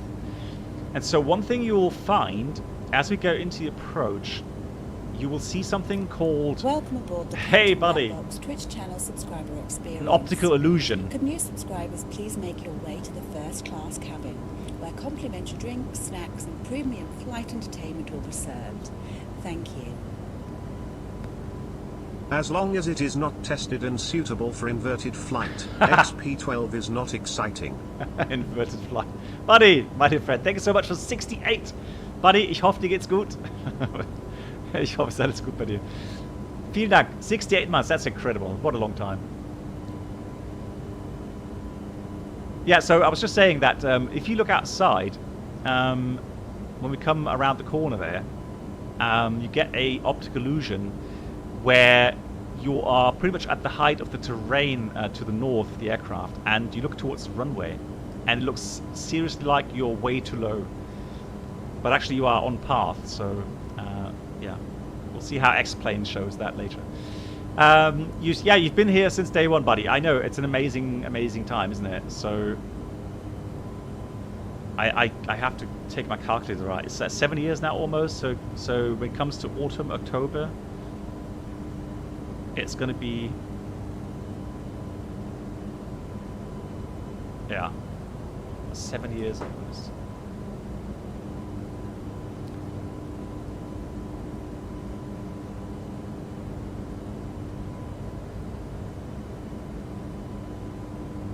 Yeah, it was, no, hang on, it was 16. I think 2016 when I started.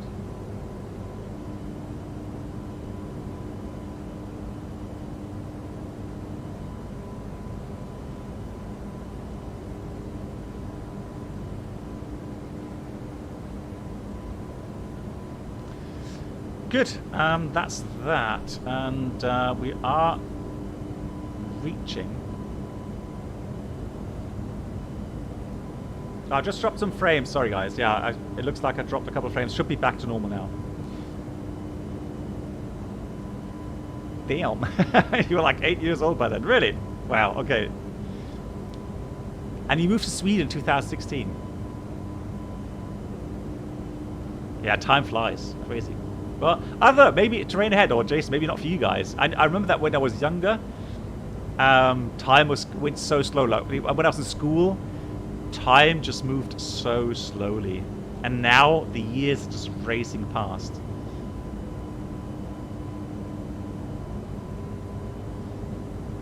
When I was younger and I heard older people say that, I thought like, what are they talking about? It's time, it's always the same. Right? But no, it's not.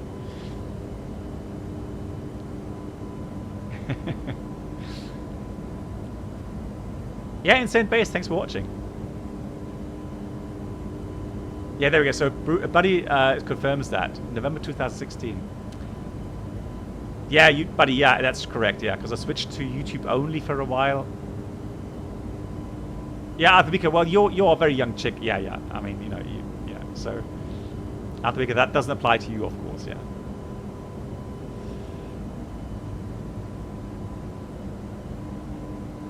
Yeah, that's true.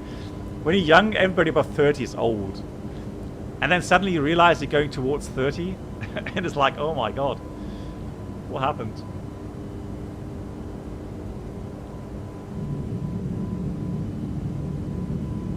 Yeah, but I mean, Terrain Ahead, and we've said it many times, what an amazing time to be in flight simming. Siesta keeps young, A-firm, A-firm. Keeps very young, and beautiful. Yeah.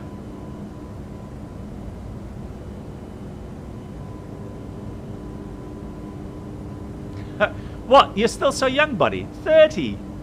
I didn't realize you're that young.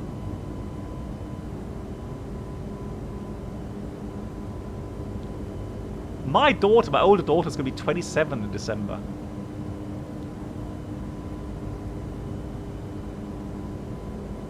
And she's already in panic mode. But don't tell her I said that. No, she's not. Well, I don't know. But she mentions that sometimes. She's going to be 30 soon. Basically a grandma now. Oh. Hope she's not watching now. If she's watching now, I'm in trouble. Right. Cool.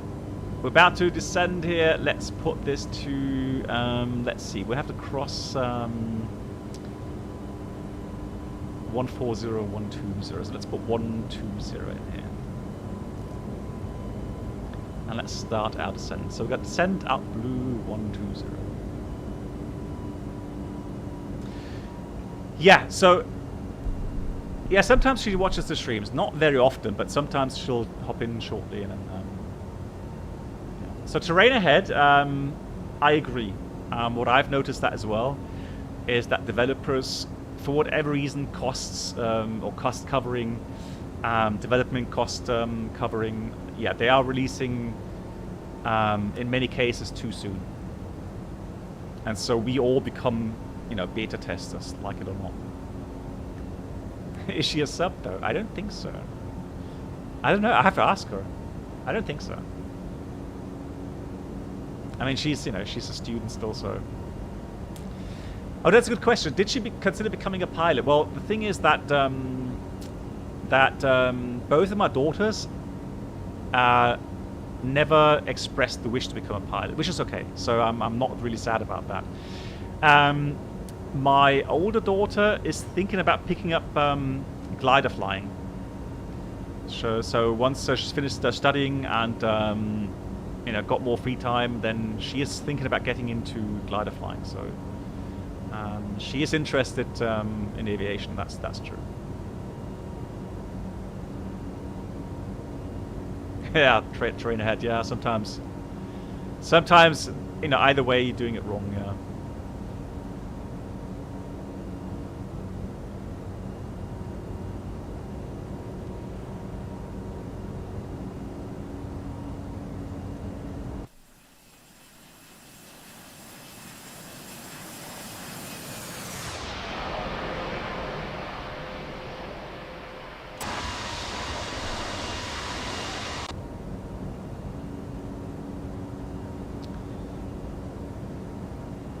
Yeah, I did glider flying when I was a teenager until I was 19, I think. I stopped flying at 19 when I started my real training, airline training. Then yeah, I stopped glider flying back then. But yeah, fantastic way to fly. I can really recommend that to anyone. It's fairly inexpensive, so if you join a flying club that has gliders, especially if you're still a student or something, it's really inexpensive. And you can go solo fairly quickly as well. Even though you have to stay within the vicinity of the airport, yeah, you're still, you know, able to fly on your own. Is the towless Neo worth the price? That's always a hard question to answer.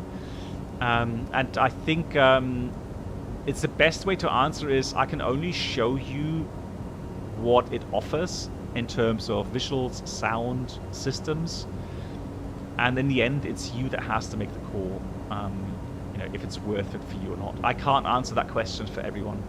I can only say I'm enjoying it, and it's improved over the time. Yeah, it's still not completely finished, I would say. It's still missing a couple of things, but all in all, I am enjoying it. Papa Charlie, did the air traffic controller license, GG. When you were beginning of 20, now one click later I'm almost 40, right? Half my career is over in a train, young AT student. Oh, that's nice. Yeah, Papa Charlie, that's nice to hear. Now you're training other people. Cool, that's really cool. Hey, M. Oh, you disliked it after an hour because your back hurt. Okay. Well, I don't know what glider you flew. I never had the issue, luckily, so for me it's always been fine.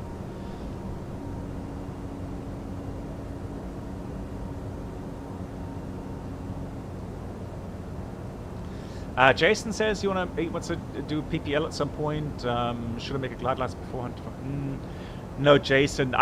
So for me, Jason, when I started my airline pilot training, that was the first time I actually got in contact with a propeller aircraft. Prior to that, I only had glider experience and one ride along in a jet trainer, the Jet Provost, which was fantastic. So,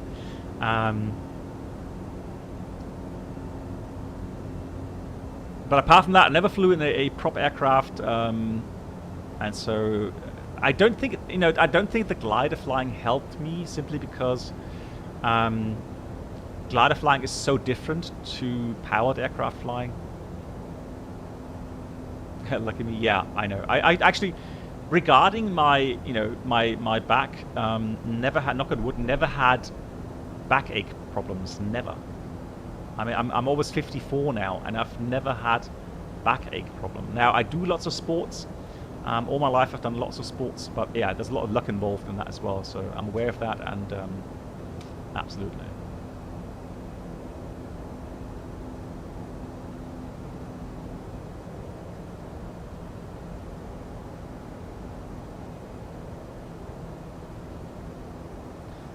Yeah, Jason. So what I can tell you though, when people ask me why would you do glider flying, it does help build your character, Jason. So for me, when I went solo at the age of 14, it elevated my self-esteem and my self-consciousness by a huge margin.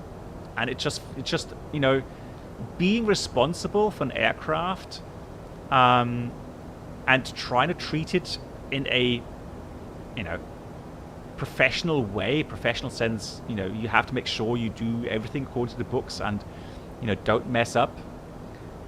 So you feel the responsibility at a very young age, but you also have the community. So flying gliders is a community effort. Right? You need lots of people helping out, towing aircraft. You know, the guys doing tow plane flying or the winch driving, get the aircraft back, setting up aircraft. So a lot of things go into that, and so yeah, for you know, when you grow up as a teenager, I personally think the glider flying really helps in that regard. And yeah, sailing, same thing. So, you know, it's not just flying, but, you know, anything where you get, you know, a sense of responsibility, and people that are older, more experienced, actually hand over that responsibility to you. Definitely, that does help in that regard. Hang on. So, buddy, you said the first time you're flying behind the wheel of a Cessna 172 with a trainer was so nice, completely different flight feeling than a simulator. Yeah. The only problem is that PPL is a bit expensive. It is, yeah. Nice. So, buddy, let me know when you start again. Cool. That's really cool to hear. You can start with 14, Jason. Yeah, I think you can go solo glider at the age of 14. I mean, I did that in the UK back then, and it was, yeah, I was 14 when I started solo.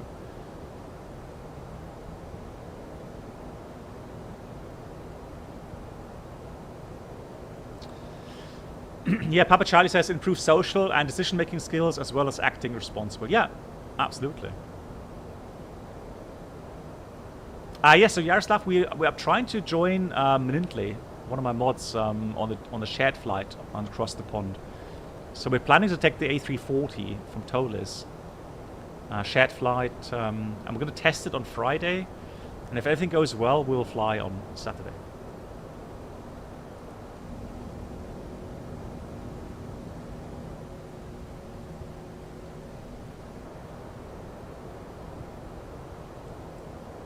So the airport elevation is fairly high, isn't it?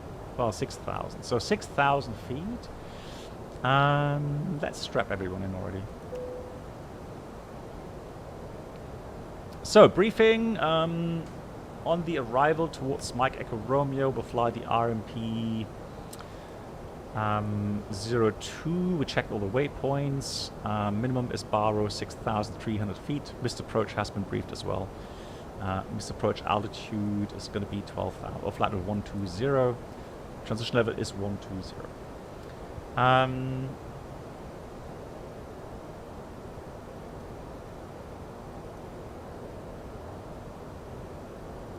Yeah, coming down, let's put 130. Right, there you go.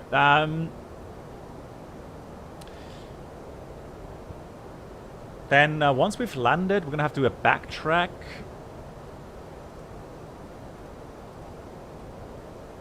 And the width of the runway is 39 meters. Well, it should be fine to do a... well, actually, we turn right at the end, just to make sure. At the end, so don't get stuck. We'll backtrack and then vacate via Alpha to the apron there. We'll do a config full approach, autobrake medium. We'll have flight directors on, fully managed in approach mode.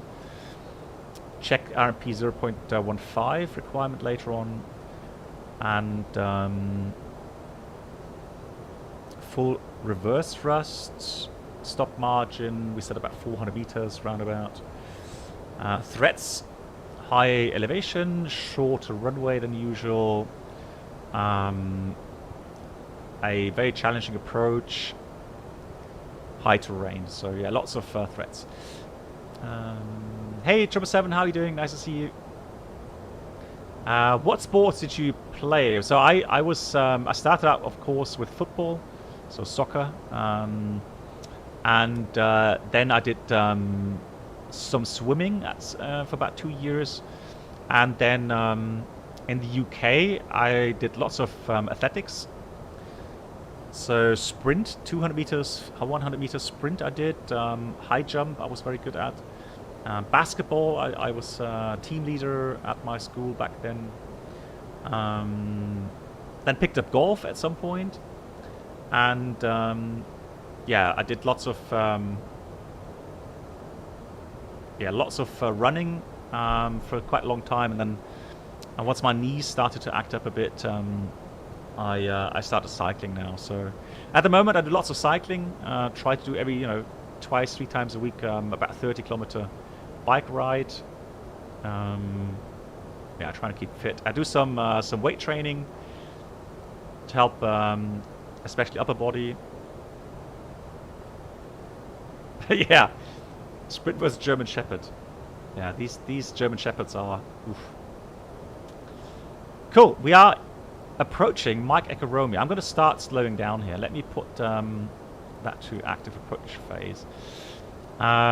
Since we are in the approach now, I am going to dial in the 8,800 final approach point altitude.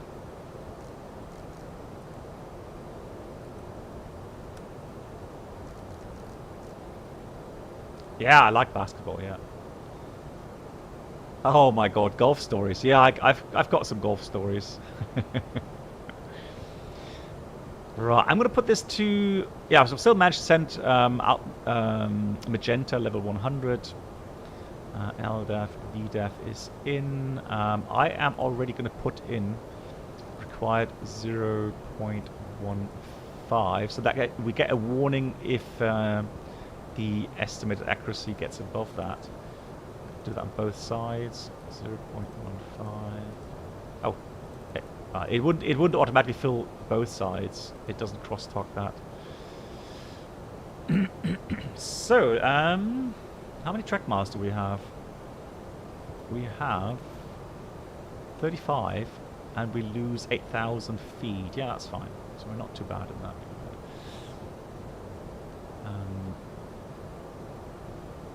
I don't know, forward. I just got told and shown how to do it, and then I just did.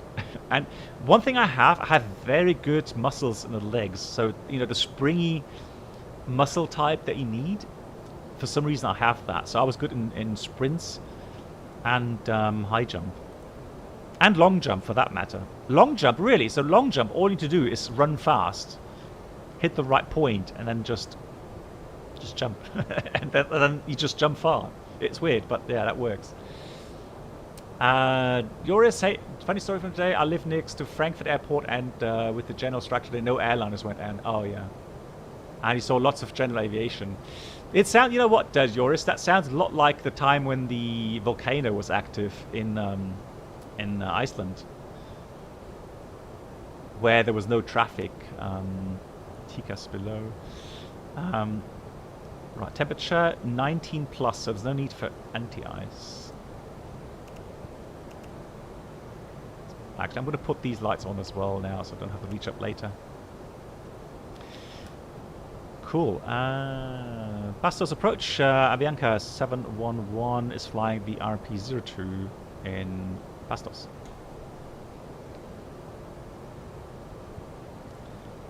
You love long jump. What, yourself or watching it? What on earth is a Fosbury flop? That sounds dangerous. Papa Chai says he can't run. I can use a car or a bike, or can swim but running. Well, that's it, Papa Charlie. That's no issue. I mean, like everyone has their favorite kind of sports in that regard. So, right, I need to concentrate a little bit more. So that looks good. We've got a restriction 200 knots. So we've got to take some flaps out in a minute. 10,000 above. There we go. All right. Cool. So I'm just going to wait until we get below the VFE for the flaps 1.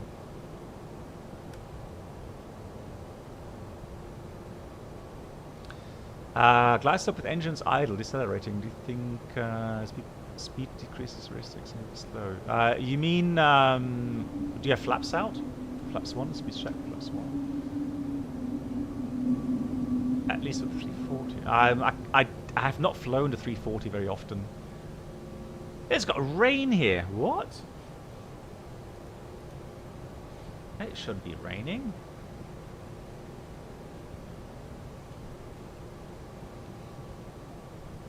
Got a 200 knots here as instructed. That's good. That sounds like something from a horror game. Ooh, I like it.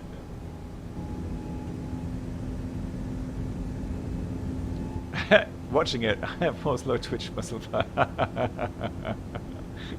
we go, lol. The howl? No, the howl's the engines. So the air going through the combustion chamber. So I'm going to get flaps 2 out here. Just to get a bit more drag. Flaps 2 speed checked. I'm going to have 180 knots there.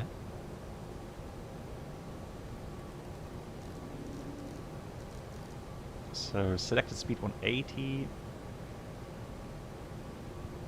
Out descend. Oh, actually, it's not out blue 88, so we'll see. No, you have not. Le Cap, seriously? You performed this route in real life just last week. How do you actually? Did you fly the RMP approach as well? I honestly envy you. This approach in real life must be absolutely amazing. Yes? Oh my god. Okay, so this. Wow. Hats off. Hats off. Even in the simulator, it gets my pulse up. It really does excite me, that approach. So unfortunately, we've got a broken cloud layer, 2,000 something, 2,300. He also let cap. I've been here on the sim many times, and sometimes I remember P3D when we had some thunderstorms. There's the airport. Look at that, and now you can see what I mean with that carry landing kind of scenery. Look at that, and that drop there. Look at the cliff, and there's the runway. 2,500. Absolutely nuts. Right, out. 2,000. So we are at 8,800. Gonna reduce speed 150 now. Gotta put the gear down. Lower the hook. Yeah, it's payware, gift spec, yeah. Currently on sale if you're interested. Look at that, the beam.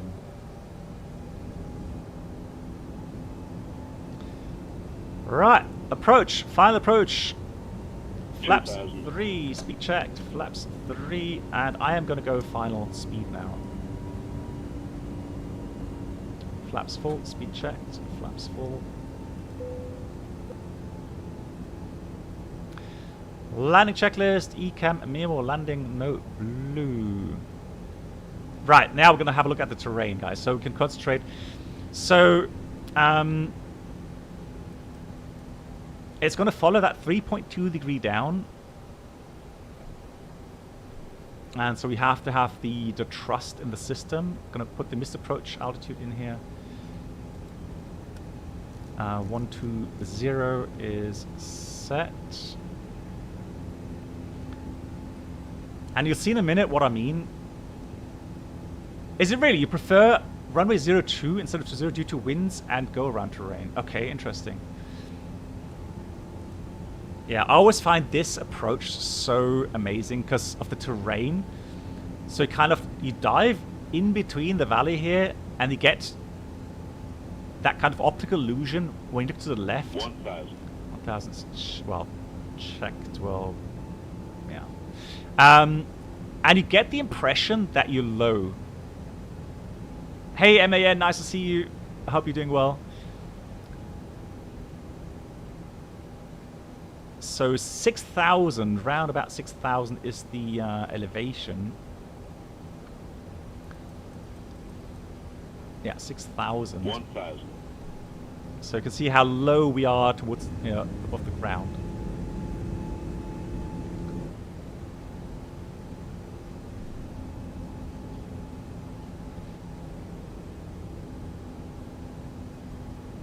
This approach is really, it is absolutely incredible. Yeah, disregard the warning. Just push that off.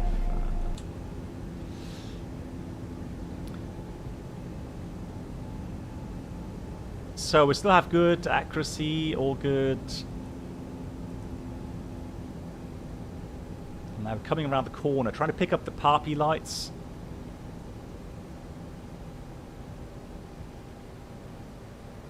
Yeah, as you can see, 3 white, 1 red.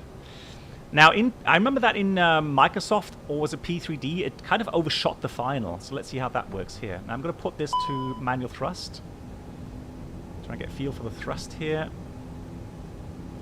On path, look at that. 2 red, 2 white. GG's. Now we're a bit higher up. We're going to need a bit more thrust than normal. Ground speed will be a bit higher. Wind is from the right 5 knots. So that should not be a big issue. Going manual flight here. 1,000. Right. Can leave the flight director in because at the moment it does do and show us a bit of good tracking. 100 above.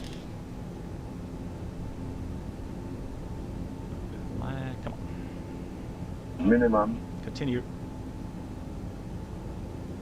1,000. What? 10 knots crosswind. 500. 400. Pull. 300. Disregard, disregard, disregard. 200. Sync rate. 100. Ooh, that was a bit. 50. That was spicy. 40. 30. 20. Retard. Retard. 10. Come on. Okay, down. Got spoilers, reverse green. Oh, that's a bouncy runway. Good God. Oh, that ridge. Whoa, that's scary. That is scary. You can't see the other end. Manual brakes. Le Cap. Is that in real life as well? I mean, I don't think it's that undulated, is it?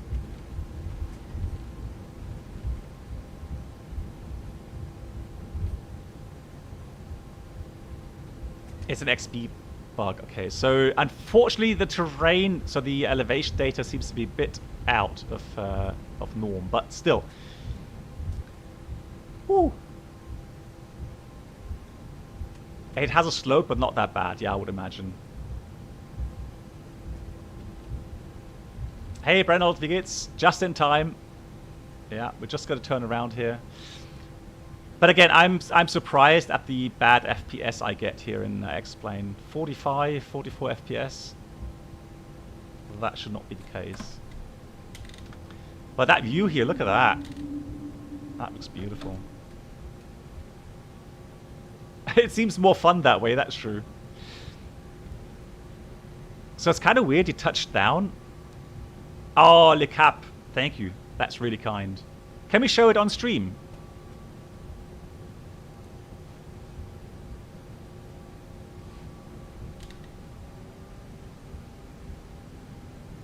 Oh, beautiful. Okay, nice. So, guys, again, so Le Cap is a real-world pilot who flew this routing a couple of days ago, Bogota to Pasto. And we'll be able to see a real-world clip that he made. Yeah, the only thing, so Insane Base, I was kind of focusing on the touchdown zone, and there was a downdraft.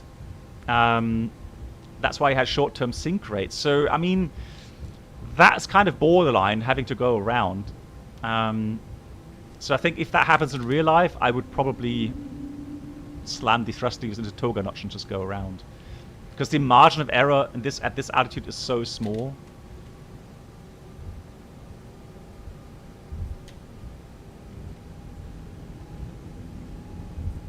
Yeah, so I have orthos around the airport, yeah, but the airport comes with its own orthos.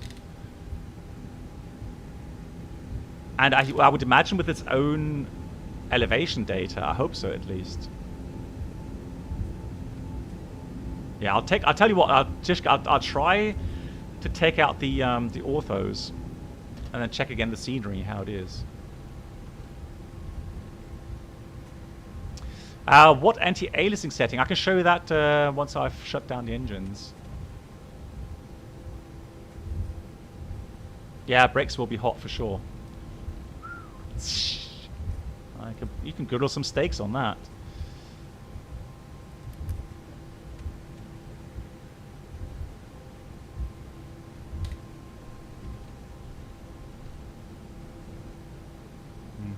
Well, so Tishka, I had an issue in Bogota. So I did try to get some orthos for Bogota. I installed them, and then there was a huge issue with elevation. So I had to take out my orthos. Otherwise, the scenery was completely broken.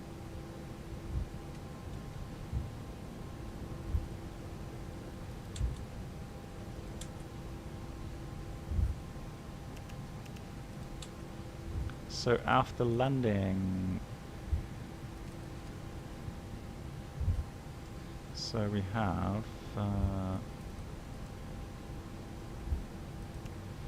predicting windshield system radar off. After landing check is completed, let's start the view. Let's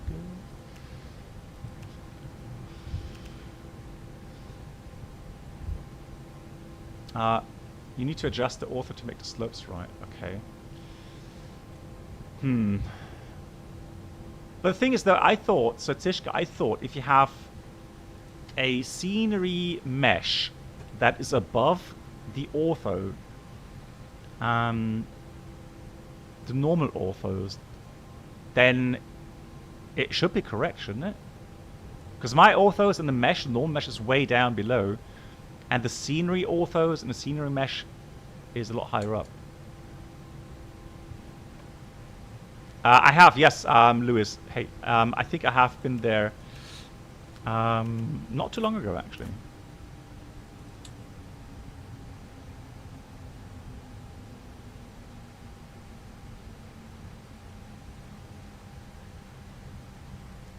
Tishka, thank you much. Yeah, I'll save that video. I'm going to save it. Thank you. Much appreciated.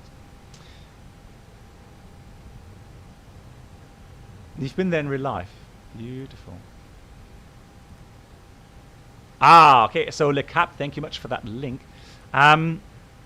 So let me just have a look how I can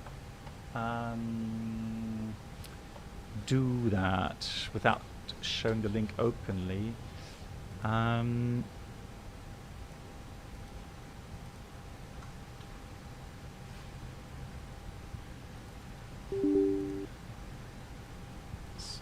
Start that here.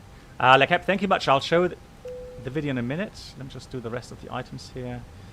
Fuel pumps. So parking checklist.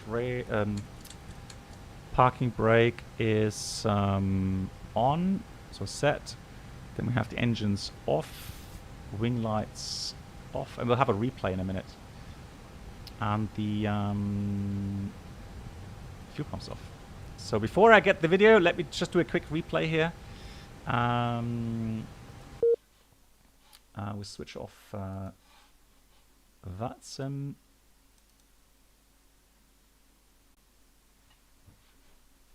Yeah. Uh-oh. Oh, no. Right, no replay. That solved itself.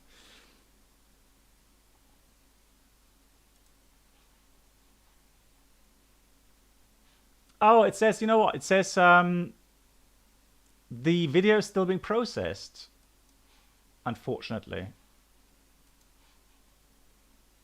I think it uploaded it very, very shortly ago, correct?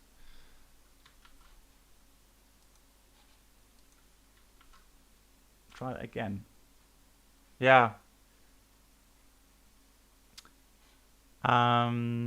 I will show that on the next stream, all right? So I'm going to go and stop this stream, and we'll start the next stream in 5 minutes, because we're going to do another stream continuing the One Engine Out tour.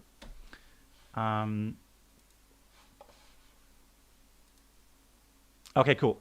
So guys, I'll show that video, real world approach into Pastos, on the next stream. In the meantime, big thank you to all of the resubs today. Thank you. I will play the outro, and then we'll have this, and we'll be back in a couple of minutes for the next stream. Thanks.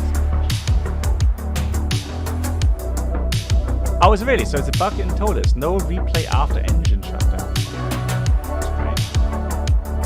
Alright. Mighty moderators, thank you so much for looking over the stream. Thanks for all the help.